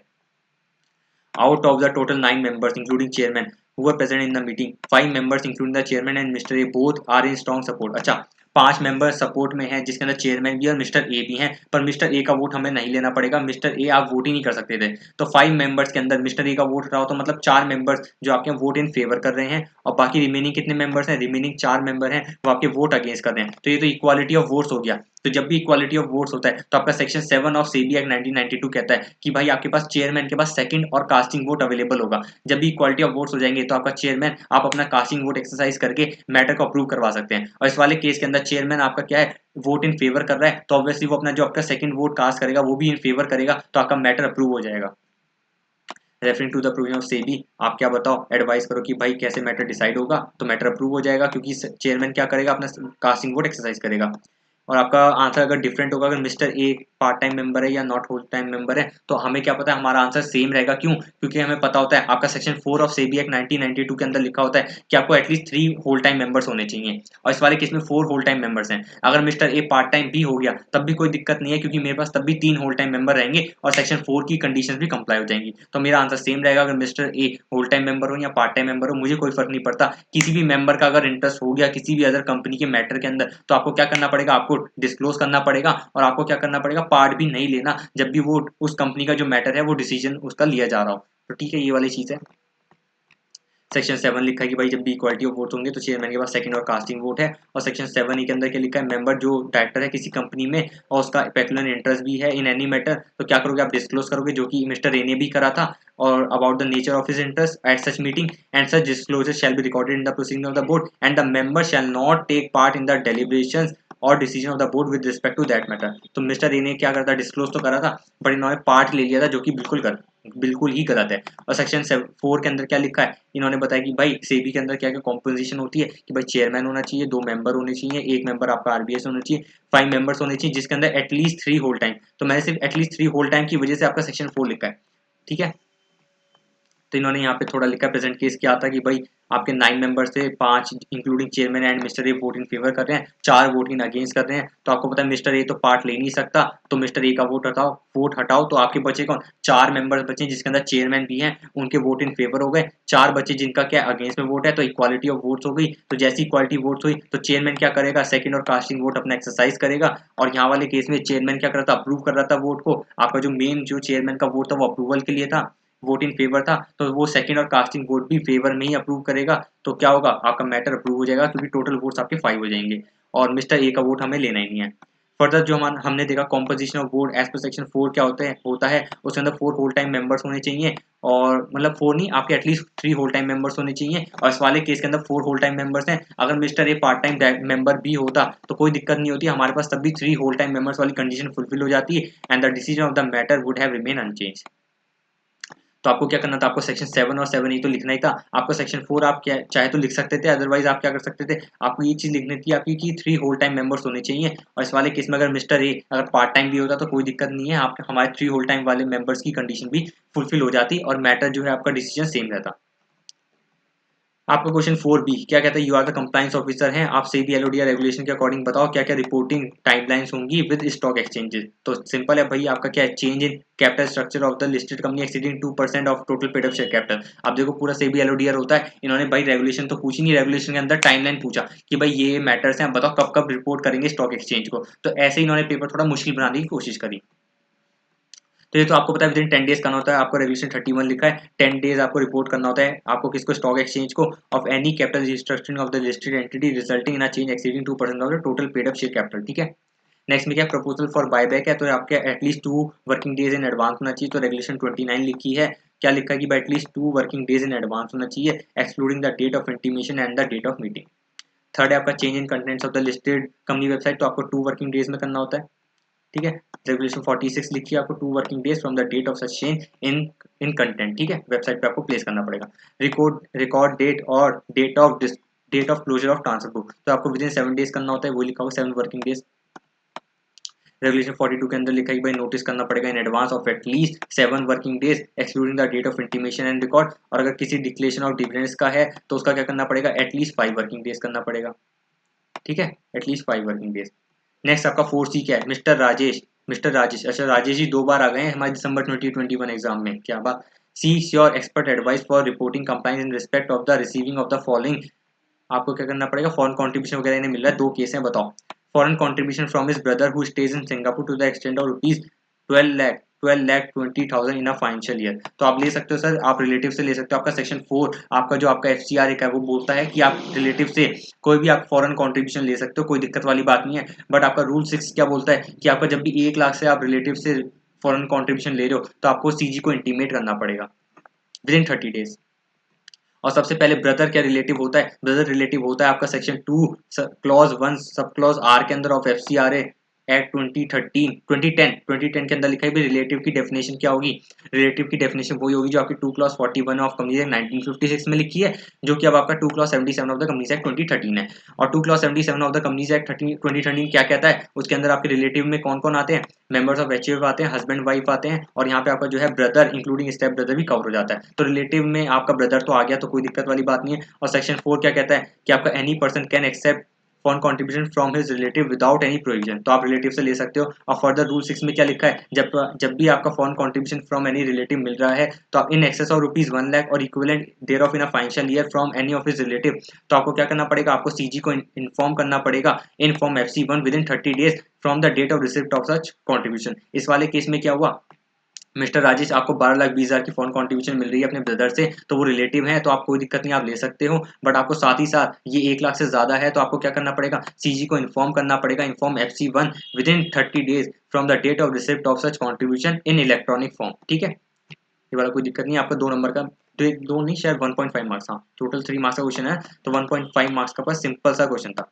नेक्स्ट पार्ट क्या है आपका? नेक्स्ट पार्ट है आपका a TV set of USD 1300 gifted to him by his friend who stays in Japan for his personal use. The market value of the set gift on the in India on the date of gift is 1 lakh. तो आपको सबको पता ही है आपका कौन सा section होता है। आपका सेक्शन होता है सेक्शन 2 क्लॉज 1 आपका sub clause H. Section 2 clause 1 sub clause H के अंदर क्या लिखा? आपका लिखा है फॉरेन कंट्रीब्यूशन होता क्या है? Foreign contribution means any donation delivery और transfer made by a foreign source of any article not being an article given to a person as an article for his personal use if the market value in India on the date of such gift is not exceeding those specified by the central government। और central government ने क्या specify करा rule 6 के अंदर कि आप क्या कर सकते हो? आप ले सकते हो कोई भी gift for any personal purpose जिसकी market value in India on the date of gift exceed ना करियो 1 लाख रुपए तक, तो वो आपका फॉरेन कंट्रीब्यूशन नहीं माना जाएगा। इस वाले केस में क्या हुआ? मिस्टर राजेश आपको टीवी सेट मिला जिसकी USD 1300 है, आपके फ्रेंड ने आपको गिफ्ट करा है जो कि जापान में रहता है फॉर पर्सनल यूज, कोई दिक्कत नहीं आप ले सकते हो, बट उसकी मार्केट वैल्यू देखो इंडिया में क्या वो 1 लाख से ज्यादा है? अगर वो 1 लाख से ज्यादा है तो आप क्या होगा? फॉरेन कंट्रीब्यूशन होगा। अगर वो 1 लाख तक है, 1 लाख से ज्यादा नहीं है, तो आपको क्या होगा? फॉरेन कंट्रीब्यूशन नहीं होगा। और इस वाले केस में क्या था? मार्केट वैल्यू आपकी जो थी 1 लाख से 1 लाख ही है, तो मतलब 1 लाख है तो अलाउ है, मतलब आपका फॉरेन कंट्रीब्यूशन नहीं होगा ये। The market value on the date of gift in India does not exceed rupees 1 lakh. Hence, it is not a foreign contribution and thus Mr. Rajesh can accept a TV set without any reporting compliance। तो ठीक है, दोनों case में क्या कर सकते हो आप एक्सेप्ट कर सकते हो। आप अपने ब्रदर से भी आप INR 12,20,000 एक्सेप्ट कर सकते हो, बट आपको रिपोर्ट करना पड़ेगा आपको किसमें? रूल 6 के अकॉर्डिंग FC1 के अंदर। बट सेकंड वाले केस के अंदर क्या हुआ है? तो फॉरेन कंट्रीब्यूशन ही नहीं है, क्योंकि रूल 6 के अंदर क्या लिखा है? जो आपकी टीवी सेट की जो आपकी मार्केट वैल्यू है on the date of gift in India वो आपकी 1 लाख है, मतलब आपके ये मोर देन 1 लाख नहीं है, तो आपका फॉरेन कंट्रीब्यूशन नहीं है, तो आप क्या कर सकते हो? आप एक्सेप्ट कर सकते हो TV without any reporting compliance. Next आपका 4D है, क्या कहना चाहता है? Mister Lal and QPR limited the arbitration award asked Mr. Lal to pay INR 10 crore towards his dues to QPR, who is not a financial creditor. However, the financial creditors of Mr. Lal wants to challenge the arbitration award given by the arbitrator। बताओ क्या वो mister जो आपके financial creditors हैं क्या वो challenge कर सकते हैं? सर वो बिल्कुल भी चैलेंज नहीं कर सकते हैं। क्यों? क्योंकि only a party to the arbitration agreement can challenge the arbitral award. तो ठीक है, जो भी कोई पार्टी होगा आर्बिट्रेशन एग्रीमेंट में तो वही चैलेंज कर सकते हैं। फाइनेंशियल क्रेडिटर्स पार्टी नहीं थे तो वो कैसे चैलेंज कर लेंगे? A person who is not a party to the arbitration cannot raise a challenge against an arbitral award. Since the financial creditors of Mr. Lal were not a party to the arbitration agreement, they will not be successful while challenging the arbitration award। ठीक है, second में क्या है? What are the timelines for challenging the arbitration award. Timeline की आपको 3 months की timeline होती है। आपकी timeline refers to by when a challenge against arbitral award can be raise, और इसके अंदर क्या है? 3 मंथ्स का आपका टाइमलाइन है from when the award is receive by a party, और इसकी मैक्सिमम एक्सटेंशन आपकी 30 मोर डेज की भी है। ठीक है, और थर्ड पार्ट क्या है? Is the automatic stay on the enforcement of arbitral award shall be operated if challenge. नहीं सर, ऑटोमेटिक स्टे जैसे नाम की कोई चीज नहीं होती है इसके अंदर। There is no automatic stay on enforcement. A party has to specifically request for stay and the court at the time of granting stay can impose condition। आपका सेक्शन 36 सबसेक्शन 2 and 3 है। Hence there is no automatic stay on the enforcement on the of arbitration award if challenged by any party to the arbitration agreement। तो basic question हो गया आपका ये वाला। आपका question number 5 है, क्या कहना क्या चाहता है? The shareholders and creditors of Fume limited in a meeting convene for approval of a scheme of reconstruction of the company pass the necessary resolutions. The tribunal makes an order sanctioning a scheme of reconstruction of the company. After few days the tribunal decided to modify the scheme of reconstruction. तो कोई दिक्कत नहीं, आप modify कर सकते हो, आपका section 231 में अलाउ होता है। After modification of the scheme based on the order of the tribunal the company could not implement the scheme satisfactorily and the tribunal decided to go for winding up of the company. कर सकते हो, कोई दिक्कत नहीं है, but the directors of the company objected to the above acts of the tribunal. बताओ, comment करो, क्या इनकी ऑब्जेक्शन जो आपके अदर डायरेक्टर्स की करेक्ट है एंड द ट्रिब्यूनल मॉडिफाई कर सकता है एंड वाइंडिंग अप के लिए ले जा सकता है कंपनी को। आपका सेक्शन 231 क्या कहता है कि भाई ट्रिब्यूनल के पास पावर है किसकी? सुपरवाइज करने की, इम्प्लीमेंटेशन ऑफ कॉम्प्रोमाइज अरेंजमेंट की, और क्या करने की? डायरेक्शंस देने की एज वेल एज मॉडिफिकेशन करने की for proper implementation of compromise arrangement. तो यहाँ पे ट्रिब्यूनल ने मॉडिफिकेशन करी है, बिल्कुल अलाउ है, कोई दिक्कत नहीं है। Further, if the tribunal is satisfied that the compromise or arrangement sanctioned under section 230 cannot be implemented satisfactorily with or without modification, तो इस वाले केस में जब ट्रिब्यूनल ने मॉडिफाई करा था वो इम्प्लीमेंट नहीं कर पा रही थी कंपनी सेटिस्फैक्टरली। ठीक है, इस वाले केस में जब वो नहीं हो पा रहा तो क्या करेगा tribunal? And the company is unable to pay debts as well, तो क्या करेगा? It may make an order for winding up of the company and such an order shall be deemed to be an order made under section 273। In the present case क्या हुआ? Company ने क्या करा, tribunal ने modify करा और company क्या कर पा रही है, मॉडिफाई वाले ऑर्डर को सेटिस्फैक्टरली इंप्लीमेंट नहीं कर पा रही है, तो वो मैंने लिखा है आपके लिए। Hence, the considering the above provision, the objection raised by the directors on the decision of the tribunal modifying the scheme and winding up of the company is not tenable, and the tribunal is justified to go for winding up of the company. Tribunal आप बिल्कुल सही हैं और directors की contention बिल्कुल गलत है, क्योंकि सेक्शन 231 के अंदर साफ साफ लिखा हुआ है कि आप वाइंडिंग अप के लिए ले जा सकते हो कंपनी को। अगर आपका जो भी मॉडिफाइड ऑर्डर है कंपनी वो सेटिस्फैक्टरली इंप्लीमेंट नहीं कर पा रही है, तो आपको वाइंडिंग अप के लिए ले जा सकते हो, और वो ऐसा माना जाएगा कि जो आपका ऑर्डर है, जो आपका सेक्शन 273 के अंदर आपने एप्लीकेशन आपका ऑर्डर आया है। ठीक है। Question 5B.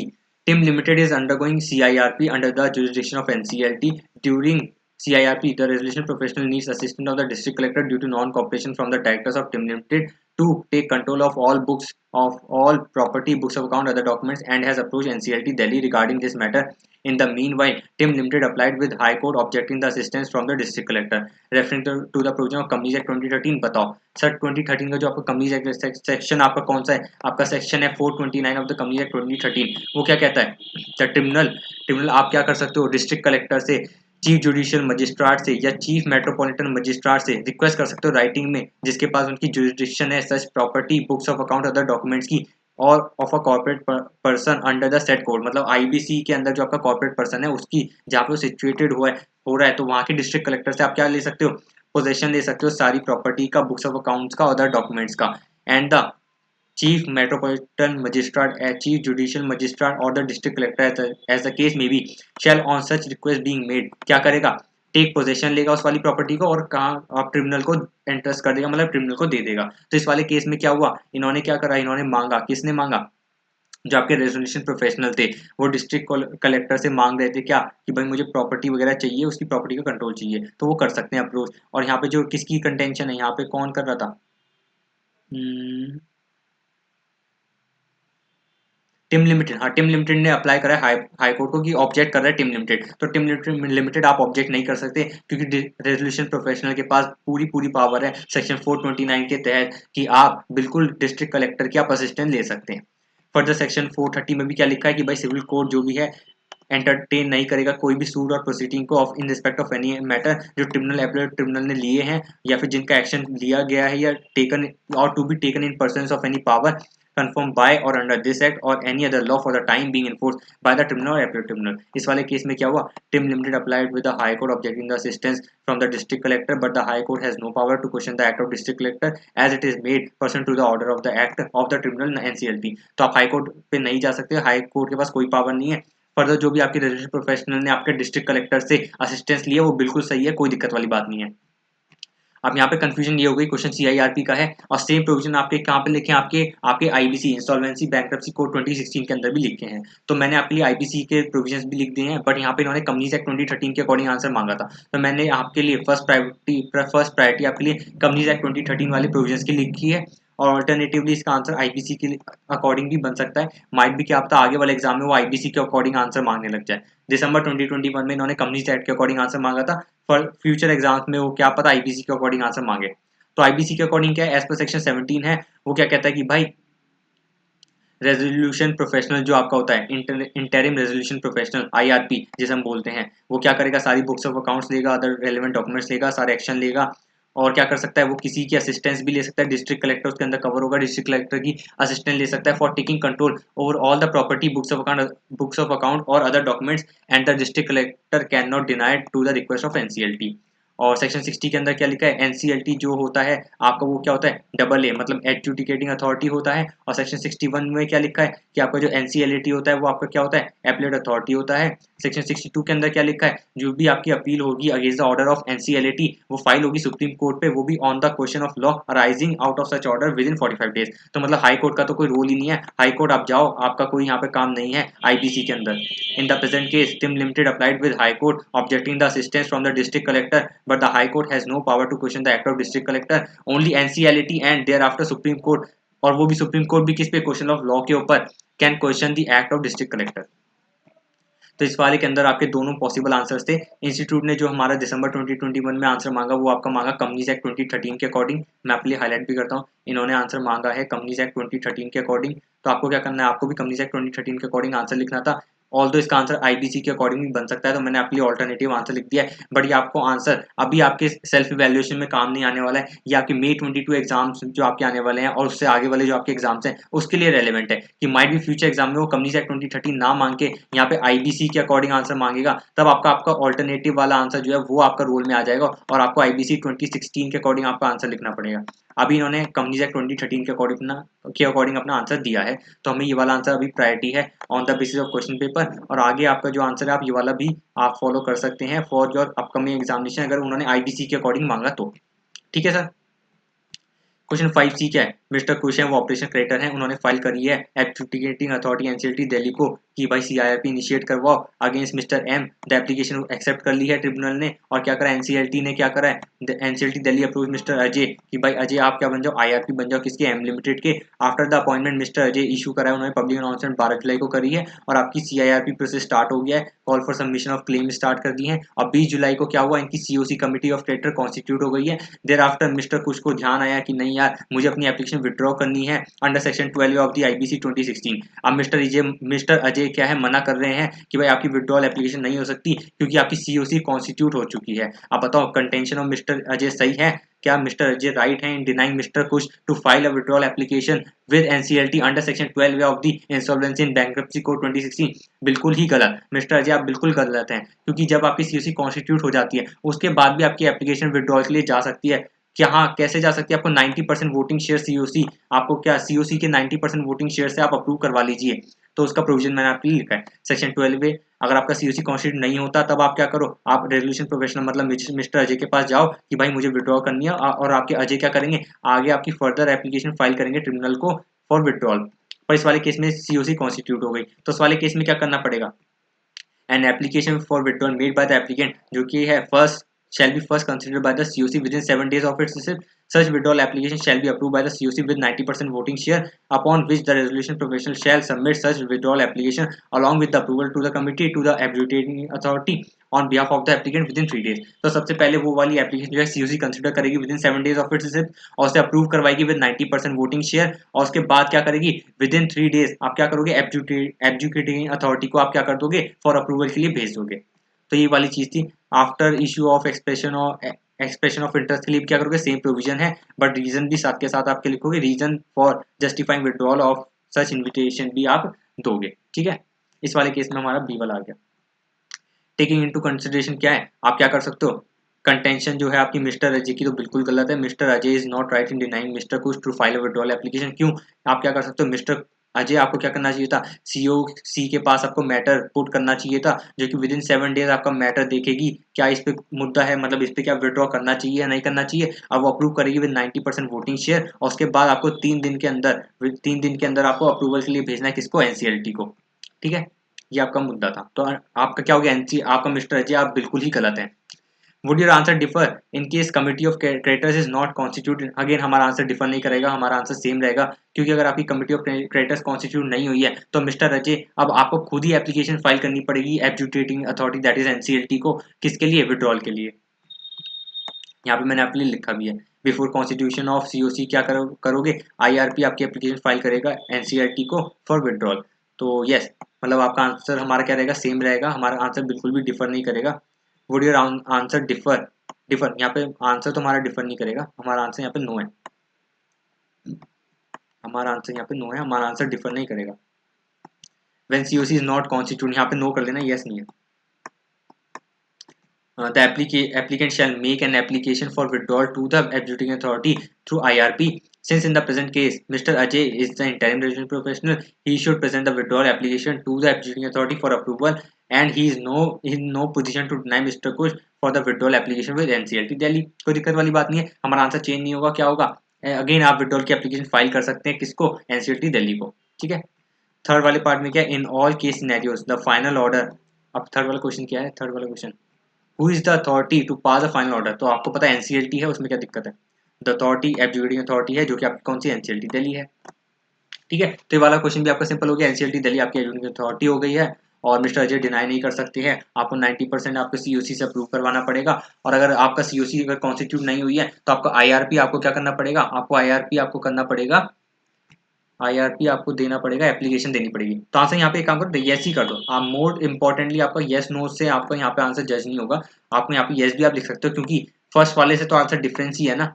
बट हाँ, ओपिनियन सेम है कि भाई विड्रॉल की एप्लीकेशन फाइल हो सकती है, बट प्रोसीजर डिफरेंट है, क्योंकि यहाँ पे 90% सीओसी की बात हो रही थी, और यहाँ पे क्या 90% सीओसी की बात हो नहीं सकती, क्योंकि सीओसी नहीं है। तो इस वजह से यहाँ पे मैंने यस लिखा है कि भाई आपका आंसर फर्स्ट वाले से डिफरेंस है। बट हाँ, ओवरऑल आप क्या कर सकते हो, विड्रॉल की एप्लीकेशन फाइल कर सकते हो, उस केस में आपका क्या है, आंसर डिफरेंस नहीं आएगा। तो उसके वाले केस में लास्ट क्वेश्चन आपका 6 से क्या कहना चाहता है, ये आपका है सेक्शन 185 के ऊपर है। The financial statement of BML limited, BLM private limited दे रखी है इन्होंने, paid of share capital, balancing PNL, borrowing दे रखी है, करंट लायबिलिटी प्रोविजन दे रखे हैं, और उन्होंने लिखा है भाई कोई और बॉडी कॉर्पोरेट ने इन्वेस्ट नहीं करा है, और कंपनी ने डिफॉल्ट भी नहीं करा in the repayment of any borrowings वगैरह, और कंपनी क्या है, the company has also not committed a default in filing financial statements और एनुअल रिटर्न। और कंपनी क्या प्रपोज कर रही है, company proposes to provide a loan of ₹50 lakh to its director Mr. B, who is in dire needs of funds for financing his daughter's education. Another director, Mr. L, contended that the loan should not be provided by the company to Mr. B due to restriction imposed by the Provisional Companies Act 2013. अब बताओ, B on the other hand is of the opinion that the company being a private company, the restrictions are not applicable to the company. Analyse करो। Sir आपको पता है भाई section 185 के अंदर आपको क्या, आपको एग्जाम्पशन भी दे रखी है कि भाई कंपनी के अंदर, मैं आपको एग्जाम्पशन दिखाता हूँ फटाफट कि भाई एग्जाम्पशन लिख के जीएसआर 464 के अंदर सेक्शन 165 प्राइवेट कंपनी को एग्जाम्पशन है कब, जिसकी शेयर कैपिटल में किसी बॉडी कॉर्पोरेट ने इन्वेस्ट ना करा और उसने डिफॉल्ट ना करा in the repayment of the borrowing subsisting at the time of transaction, और उसने क्या, हाँ डिफॉल्ट नहीं करा, उसने फाइनेंशियल स्टेटमेंट 137 में फाइल करने में और आपकी एनुअल रिटर्न सेक्शन 92 के अंदर फाइल करने में डिफॉल्ट ना करा, और उसकी जो बोरोइंग्स है from the banks of financial institution वो आपकी कम होनी चाहिए, किससे, twice of paid up share capital ₹50 which ever lower. तो इस वाले केस में देखा जाए तो कंपनी की बॉडी कॉर्पोरेट में कोई इन्वेस्ट भी नहीं कर रहा है, देखो no other body corporate invest, और कंपनी ने डिफॉल्ट भी नहीं करा in the repayment of the borrowings, और कंपनी ने क्या करा, डिफॉल्ट नहीं करा है फाइलिंग ऑफ फाइनेंशियल स्टेटमेंट्स और एनुअल रिटर्न सॉरी, तो कंपनी ने तीनों चीज में डिफॉल्ट नहीं करा है। तो हमारे लिए मुद्दा है सिर्फ पॉइंट बी का, क्या बोरोइंग्स कंपनी की लेस है twice of paid up share capital और ₹50 विच एवर लोअर से। देखते हैं twice of paid up share capital क्या आता है, पेड अप शेयर कैपिटल आपकी है 20 करोड़, उसका ट्वाइस करेंगे तो 40 करोड़ आएगा, और 50 करोड़ विच एवर लोअर, तो मतलब 40 करोड़ आ गया आपका, 40 करोड़ आ गया, इससे कम होनी चाहिए बोरिंग्स, बट हमारी बोरिंग्स है कितनी 49, ओहो हमारी बोरिंग्स तो 40 करोड़ से ज्यादा हो गई, तो कंपनी आप एग्जाम्पशन नहीं ले सकते, आप एग्जाम्पशन के लिए एलिजिबल ही नहीं है। तो जब आप एग्जाम्पशन के लिए एलिजिबल नहीं है, आपके ऊपर सेक्शन 185 लग जाएगा, और आप अपने डायरेक्टर को, जो आपका डायरेक्टर कौन सा मिस्टर बी है, चाहे उसे किसी भी चीज के लिए लोन चाहिए हो, आप अपने डायरेक्टर को लोन नहीं दे सकते हैं। बट हाँ, एक चीज में आप दे सकते हैं अपने डायरेक्टर को लोन, कि अगर आप जो स्कीम है वो आप कैसे लोन दे रहे हो किसी डायरेक्टर को, मिस्टर बी को, in pursuance to any scheme दे रहे हो, जो आपकी स्कीम है वो अप्रूव कर दी होनी चाहिए, किसने, मेंबर ने अप्रूव कर दिया बाय पासिंग स्पेशल रेजोल्यूशन, तब आप अपने डायरेक्टर को दे सकते हो। तो यहाँ पे कंटेंशन जो हमारी है मिस्टर एल की सही है कि भाई लोन नहीं दिया जाना चाहिए, वो बिल्कुल सही है, मिस्टर बी आपको लोन नहीं मिलेगा क्योंकि आप एग्जामिशन के लिए एलिजिबल ही नहीं हो। तो मैंने वो चीज लिखी है, हमने लिखा इन द है आप लोन चाहते हैं 50 लाख का फॉर हर डॉटर एजुकेशन, और हमने क्या लिखा है, किसी बॉडी कॉर्पोरेट ने इन्वेस्ट नहीं करा, इन्होंने कोई डिफॉल्ट भी नहीं करा है, filing financial statement annual return में कोई डिफॉल्ट नहीं करा है, बट जो आपकी बोरोइंग्स हैं वो twice of paid share capital 50 crore which लो, जो हमारा आएगा 40 करोड़, और हमारी बोरोइंग्स है 49 करोड़, वो 49 करोड़ हमारा ज्यादा हो गया 40 करोड़ से, तो आपकी एग्जामिशन एलिजिबल नहीं होगी। Hence, देखो since borrowings of BML Private Limited from banks of financial institution ₹49 crore exceed ₹40 crore, that is more than twice of its paid up share capital 50 crore, whichever is lower. Hence, it is not eligible for exemption. Hence, the contention of another director L that the loan should not be provided to Mr. B is correct, as it is not eligible for exemption. Further, BLM Limited can क्या कर सकता है, BLM Private Limited can provide a loan of ₹50 lakh to Mr. B in pursuance to a scheme which is approved by members by passing a special resolution. ये चीज मैंने आपके लिए extra लिख दी कि भाई स्पेशल रेजोल्यूशन पास करवा के आप क्या करवा सकते हो, इन पर्सनस टू एनी स्कीम अपने डायरेक्टर को लोन दे सकते हो मिस्टर बी को। तो कोई दिक्कत नहीं है वाला, आपका बहुत सिंपल हो गया यहाँ पे। अब नेक्स्ट देखते हैं हमारा नेक्स्ट वाला क्वेश्चन कौन सा है, हमारा नेक्स्ट है, अब इसका एक और पार्ट भी था, या तो आप फर्स्ट वाला पार्ट अटेम्प्ट कर लो, और इसका इन्होंने और में पूछा किस कौन सा पूछा, विजिल मैकेनिज्म के ऊपर पूछा। मिस रीना है वन ऑफ द डायरेक्टर है मैप लिमिटेड के अंदर। अच्छा मैप लिमिटेड आपका एक पहले वाले क्वेश्चन के अंदर भी पूछा था इन्होंने, वो था हमारा मैप लिमिटेड हमारा क्या था, इंडिपेंडेंट डायरेक्टर और वुमेन डायरेक्टर था, उनको सिटिंग फीस दे रहे थे, सेक्शन 197 सबसेक्शन 5 क्यों था, सेक्शन 197 सबसेक्शन 5 पे पूछा था। और यहाँ पे क्या कह रहा है, मिस रीना को एविडेंस मिला है अगेंस्ट मिस मीना जो कि सीएफओ है कंपनी की, और वो इंडल्ज है किसमें, रिवेन्यू लीकेज एक्टिविटीज के अंदर है। तो बताओ मिस रीना को क्या करना क्या चाहती है मिस रीना, वो स्केर्ड है to report the matter since, क्योंकि मिस रीना क्या है, is a very close relative to other directors. Miss Reena won't get adequate safeguard from the company, उन्हें क्या लगता है वो बहुत क्लोज रिलेटिव है, तो उन्हें क्या लगेगा कि भाई मुझे एडिक्वेट सेफ कार्ड नहीं मिलेंगे। Since you are an expert regarding secretary matter, advise miss Reena referring the provision of companies act 2013 regarding the vigil mechanism from the following point. बताओ क्या मिस रीना के पास कोई विजन मैकेनिज्म है? Answer is yes. आपका लिखा हुआ है सेक्शन कहाँ पे, 177 के अंदर लिखा हुआ है। सेक्शन 177 सबसेक्शन 9 में क्या लिखा है, विजन मैकेनिज्म हर एक लिस्टेड कंपनी में होना चाहिए, जो कि रूल 7 में भी लिखा हुआ है। ठीक है, तो यहाँ पे क्या हुआ, ये वाली आपकी क्या है, मैप लिमिटेड आपकी लिस्टेड कंपनी है। मैप लिमिटेड आपकी लिस्टेड कंपनी है, कहाँ पे गया ऊपर, मैप लिमिटेड आपकी लिस्टेड कंपनी है, तो ऑब्वियसली यहाँ पे क्या है, इनको विजिल मैकेनिज्म मैंडेटरी रखना पड़ेगा। तो ये क्या कर सकते हैं, मिस टीना आप बिल्कुल विजिल मैकेनिज्म यूज कर सकते हैं। तो लिस्टेड कंपनी है, since in the present case map limited is a listed company and miss Tina director got evidence against miss Meena CFO that she is indulge in revenue leakage activities in the company, so miss Reena can use a safeguard mechanism option available in the company regarding the above reporting. ठीक है, कोई दिक्कत वाली बात नहीं है, आप कर सकते हैं विजिल मैकेनिज्म यूज। बी में क्या है, रिपोर्टिंग अथॉरिटी बताओ कौन है आपका, क्या होता है, ऑडिट कमेटी का चेयरमैन होता है, और जब ना हो तो कोई एनी पर्सन जो आपका क्या हो बोर्ड ने अप्रूव कराओ। ठीक है, और डिस्क्लोजर रिक्वायरमेंट्स क्या है तो देख लेंगे फटाफट। डिस्क्लोजर रिक्वायरमेंट क्या, बोर्ड रिपोर्ट में बताओ और वेबसाइट पर डिस्क्लोज करो। देखो डिस्क्लोजर रिक्वायरमेंट क्या, 117 सबसेक्शन 10 के अंदर आप वेबसाइट पे बताओ विजन मैकेनिज्म के बारे में, और बोर्ड रिपोर्ट के अंदर बताओ। और किसको रिपोर्ट करेंगे, रिपोर्टिंग अथॉरिटी क्या है, chairman of the audit committee है। और जिसमें ऑडिट कमेटी का चेयरमैन, ऑडिट कमेटी ही ना हो तो board of director shall nominate a director to play the role of audit committee for the purpose of vigil mechanism. Other directors and employees may report their concern to the such nominated director. तो again chairman of audit committee को report करो, या फिर अगर जिस case में audit committee नहीं है तो आप किसको दो, नॉमिनेटेड डायरेक्टर को आप रिपोर्ट करो, जो कि आपके किसने बोर्ड ऑफ डायरेक्टर्स ने अपॉइंट करा है to play the role of audit committee for the purpose of vigil mechanism. ठीक है, तो ये वाला आपका क्वेश्चन आसान हो गया। नेक्स्ट आपका क्वेश्चन नंबर 6 बी क्या है, referring to the recent amendment. अच्छा, रूल 6 में अमेंडमेंट हुई है कि ऑफ कौन सा, appointment and qualification of director rule 2014 vide notification बताओ। Mister Anoop intend to get an appointment as an independent director in a company and has applied in the data bank. However, he has not cleared the online proficiency self-assessment test from the last 1 year from the date of enrollment in the data bank. Whether Mr. Anup is eligible to be appointed as an independent director. तो आपको पता होगा, मैं आपको rule 6 दिखाता हूँ। Rule 6(4) में क्या लिखा है, जब भी आपका नाम डेटा बैंक में आ जाता है तो आपको क्या करना होता है, within 2 years from the date of inclusion of his name in the data bank आपको क्या करना पड़ता है, आपको सेल्फ असेसमेंट टेस्ट आपको पास करना पड़ता है। और इस वाले केस में क्या हुआ, आपको 1 साल तक इन्होंने मिस्टर अनूप ने क्या करा, इन्होंने सेल्फ प्रोफिशिएंसी टेस्ट पास नहीं करा है, फ्रॉम द लास्ट 1 year इन्होंने पास नहीं करा है। तो hence Mr. Anup name shall not be removed from the data bank of the institute and he will be eligible to get appointed as an independent director till completion of 2 years from the date of enrollment in the data bank। तो जब तक 2 साल complete नहीं हो जाते तब तक तो आप एलिजिबल हो ना, तब तक आपका नाम रिमूव नहीं होगा। और जैसे ही 2 साल कंप्लीट हो गए और तब तक आपने प्रोफिशिएंसी टेस्ट पास नहीं करा है तो उसके बाद आपका नाम रिमूव हो जाएगा। Second part, Miss Vandana intends to get an appointment as an independent director in a company and has applied in the data bank. She has not cleared the online proficiency self-assessment test yet. She has served as an independent director in a listed company for more than 4 years. अच्छा, इसका इन्होंने दिया हुआ है भाई, अगर more than 3 years अगर किसी भी listed entity के अंदर आप एज अ डायरेक्टर या फिर KMP आप सर्व कर रहे हो तो आपको क्या करना पड़ेगा, सेल्फ प्रोफिशिएंसी ऑनलाइन टेस्ट आपको पास नहीं करना। बट वो जो आपको 3 years वाली लिमिट है, 3 years से ज्यादा आपने सर्व करा किसी लिस्टेड कंपनी में, वो होना चाहिए on the date of inclusion of her name in the data bank.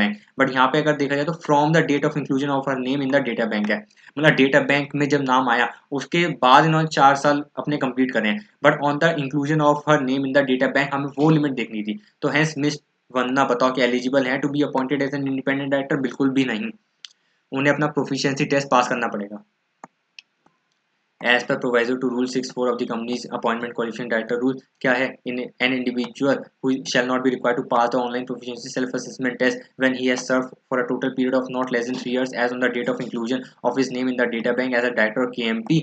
और इसके अंदर लिस्टेड कंपनी भी कवर है, अगर आप किसी भी लिस्टेड पब्लिक कंपनी के अंदर more not less than 3 years आप सर्व करते हो as a KMP as a director, तो आपको क्या करना पड़ेगा, आपको ये वाला टेस्ट पास नहीं करना, online proficiency self assessment test pass नहीं करना, और आप एलिजिबल होगे to be appointed as an independent director. और ये वाले कुछ और कंपनीज भी हैं जिसके अंदर आप 3 years और मोर क्या कर सकते हो, नॉट लेस देन 3 years आप क्या कर सकते हो, एज अ डायरेक्टर सर्व कर सकते हो, जो कि हमारे वाले केस में एप्लीकेबल नहीं था, तो ये मैंने आपके लिए एक्स्ट्रा लिखा है, आपको ये वाला केस नहीं लिखना था। ये बॉडी कॉर्पोरेट बताया है, any financial task action task force बताया है, स्टैट्यूटरी कॉर्पोरेशन नहीं, हमें सिर्फ चाहिए लिस्टेड कंपनी। और इस वाले केस में क्या हुआ, in the present case miss Vanna has served as an independent director in a listed company for more than 4 years, बहुत ही बढ़िया, that is more than 3 years from the date of inclusion of her name in the data bank, since she has not served for a total period of not less than 3 years as on the date of inclusion, हमें as on the date of inclusion देखना है of her name in the data bank, she is not eligible to be appointed as an independent director, further her name would have been removed from the data bank as she has not cleared the online proficiency test within 2 years from the date of inclusion of her name in the data bank। ठीक है, उन्होंने क्या करा, from the date of inclusion of a name 4 साल इन्होंने किसी company में क्या करा, एज एन इंडिपेंडेंट डायरेक्टर अपना काम करा, बट क्या हुआ, उन्होंने 2 साल तक टेस्ट तो पास नहीं करा। तो आपको पता है भाई, हम ऊपर वाले क्वेश्चन के अंदर देख के आए थे, जब भी आप 2 साल के अंदर टेस्ट पास नहीं करोगे तो आपका नेम रिमूव हो जाएगा, तो उनका भी नाम रिमूव हो जाएगा फ्रॉम द डेटा बैंक और वो एलिजिबल नहीं रहेंगी to be appointed as an independent director.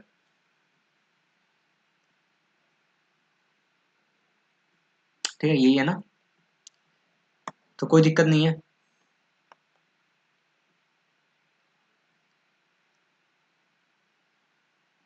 अब नेक्स्ट पार्ट देते हैं हम नेक्स्ट वाला क्वेश्चन हमारा question number 6C। Mr. Ranjit, an officer, received an information in the morning on 1st December 2021 that some assets involved in the money laundering have been stored in a certain premises and they are likely to be shifted to a place out of the state by the evening। अच्छा, इन्हें लग रहा है कि भाई mister Ranjit, मैं officer हूँ, मुझे लग रहा है इन्फॉर्मेशन मिली है, मुझे मॉर्निंग में सुबह सुबह इन्फॉर्मेशन मिली है कि भाई कोई असेट है वो मनी लॉन्ड्रिंग में है और वो सारे जो पर्सन है वो भागने वाले हैं by the evening. The matter being serious and needs the urgent action, Mr. Ranjit in exercise of his powers under the PMLA क्या करा इन्होंने, इमीडिएटली उन्होंने प्रीमाइसिस में क्या करा, एंटर करा है और अरेस्ट करा है the incharge of the premises without the reason recorded in writing. You are being an expert, examine करो whether the mister Ranjit shall be liable for any punishment और for such action under the provision of PMLA 2002। आपका जो है, आपको पता है section 62 of the PMLA के अंदर क्या लिखा है, एन अथॉरिटी और officer exercise powers under this act और any rules made thereunder who without reason recorded in writing क्या करता है, सर्च करता है या cause to be search any building place करता है और डिटेन्स करता है, सर्च करता है एंड अरेस्ट करता है एनी पर्सन को share for every such offence B liable for conviction for imprisonment for a term, जो आपकी क्या हो सकती है, इम्प्रिजमेंट 2 साल तक हो सकती है और आपके क्या हो सकता है, फाइन हो सकता है 50,000 तक का, और आपको क्या हो सकता है, दोनों भी हो सकता है। तो इस वाले केस में मिस्टर रंजीत जी, आपने क्या करा, without reason to be recorded in writing आपने सर्च करा और आपने असेट करा, आपने क्या करा, सर्च करा और आपने क्या करा, इनको अरेस्ट भी करा है, आपने अरेस्ट करा है पर्सन इंचार्ज को। तो आप बिल्कुल सेक्शन 62 का कॉन्ट्रवेंशन आपने करा है, आपको क्या हो सकती है, इम्प्रिजमेंट हो सकती है 2 साल तक की और आपको फाइन हो सकता है 50,000 तक का और दोनों भी हो सकता है। देखो, इन द प्रेजेंट के विदाउट रीजन रिकॉर्डिंग राइटिंग करा इन्होंने, तो मिस्टर रंजीत चू punishable for imprisonment for a term which may extend to 2 years और with a fine which may extend to 50,000 और बोथ। ठीक है, लास्ट क्वेश्चन जो हमारा है क्वेश्चन नंबर 6D है। ABC Limited is going under voluntary liquidation process under section 59 of the IBC 2016। Miss Rita was appointed as liquidator by ABC Limited after complying with the provision of IBC 2016। During the process, miss Rita got appointed with the other professional assignment. अच्छा, इन्होंने क्या करा भाई, 59 के अंदर voluntary liquidation करा दी ABC limited और क्या लग रहा है, मिस रीटा को इन्होंने क्या करा, अपॉइंट करा लिक्विडेटर, बट ये मिस रीटा तो क्या है, अपने प्रोफेशनल असाइनमेंट्स कर रही है और भी काम कर रही है। तो इन्होंने क्या करा, एबीसी लिमिटेड को गुस्सा आया, इन्होंने क्या करा, लिक्विडेटर को रिप्लेस करा विद अदर इंसॉल्वेंसी प्रोफेशनल। अब आप बताओ, क्या एबीसी लिमिटेड रिप्लेस कर सकती है? आंसर इज क्लियरली यस, वो कर सकती है। उसे क्या करना पड़ेगा, स्पेशल रेजोल्यूशन पास कराना पड़ेगा। As per section 59 of IBC, the corporate person may replace the liquidator by appointing another insolvency professional as liquidator by passing a special resolution. Such insolvency professional shall, within 3 days of his appointment as liquidator, intimate the IBBI about such appointment। आपको क्या करना पड़ेगा, special resolution pass करवाना पड़ेगा और क्या करना पड़ेगा, आपको स्पेशल रेजोल्यूशन आपको एसआर पास करवाना है और within 3 days of his appointment as liquidator आपको इंटीमेट करना है IBBI को। और इस वाले केस में क्या हुआ है, miss Rita was appointed as liquidator by the ABC limited. तो इस वाले केस में क्या हुआ है, आप देखिए, miss Rita was appointed as liquidator by ABC limited and during the process miss Rita got occupied with other professional assignment. तो क्या कर सकती है एबीसी लिमिटेड, मिस रीटा को आप क्या कर सकती है, रिप्लेस कर सकती है by passing a special resolution and intimate IBBI within 3 days after appointment about appointment of such insolvency professional as liquidator. कोई दिक्कत नहीं है, एसआर पास करवा लो और 3 days के अंदर IBBI को आप क्या करो, इंटीमेट करो। Second part, what will be the reporting requirements to be fulfilled by the newly appointed liquidator. इन्हें क्या करना पड़ेगा, न्यूली अपॉइंटेड लिक्विडेटर सेक्शन 34 के अंदर लिखा है, क्या लिखा है, आपको रिटर्न कंसेंट देनी पड़ेगी और आपको क्या करना पड़ेगा, स्पेसिफाइड फॉर्म फिल करना पड़ेगा और 10 दिन के अंदर आपको एडजुडिकेटिंग अथॉरिटी एनसीएलटी को आपको क्या करना पड़ेगा, इंटीमेट करना पड़ेगा। The board shall propose the name of the another professional along with return consent in specified form within 10 days of the action issued by the adjudicating authority that is NCLT. Third part क्या है आपका, what are the reporting requirements after receiving the order of dissolution of adjudicating authority. आपको क्या करना पड़ेगा, section 59 के अंदर लिखा है कि भाई a copy of order shall within 14 days from the date of such order be forwarded to the authority with which the corporate data is registered. तो आपको विद इन 14 days आपको क्या करना पड़ेगा, आपको क्या करना पड़ेगा, आपको अथॉरिटी को मतलब एनसीएलटी को अपना जो डिसोल्यूशन ऑर्डर है, एनसीएलटी का जो आपका ऑर्डर आया है, आपको अथॉरिटी को, जैसे आपका रजिस्ट्रार हो गया, तो आपको क्या करना पड़ेगा, उनको इंटीमेट करना पड़ेगा within 14 days from the date of such order. तो आपका ओवरऑल ये वाला आपका पेपर था, आपका CA final law December 2021 exam के सजेस्टेड आंसर्स थे। आई होप आप सबको मजा आया होगा दिसंबर 2021 के सजेस्टेड आंसर देख के। कॉर्पोरेट इकोनॉमिक लॉ का ये आपका थोड़ा पेपर लेंदी, थोड़ा नहीं बहुत लेंदी था और टफ था, अब एवरेज पेपर था। आप सबको मजा आया होगा। अगर आपको अच्छा लगा, if you are liking the video, then please click on like, subscribe to my channel, as well as share all these videos with all of your friends. As well as at the end, I would like to say to all of you is enjoy and all the best of luck, all the future chartered accountant for your upcoming examination. And enjoy sir guys, bye bye, enjoy करिए sir, bye bye, enjoy करिए।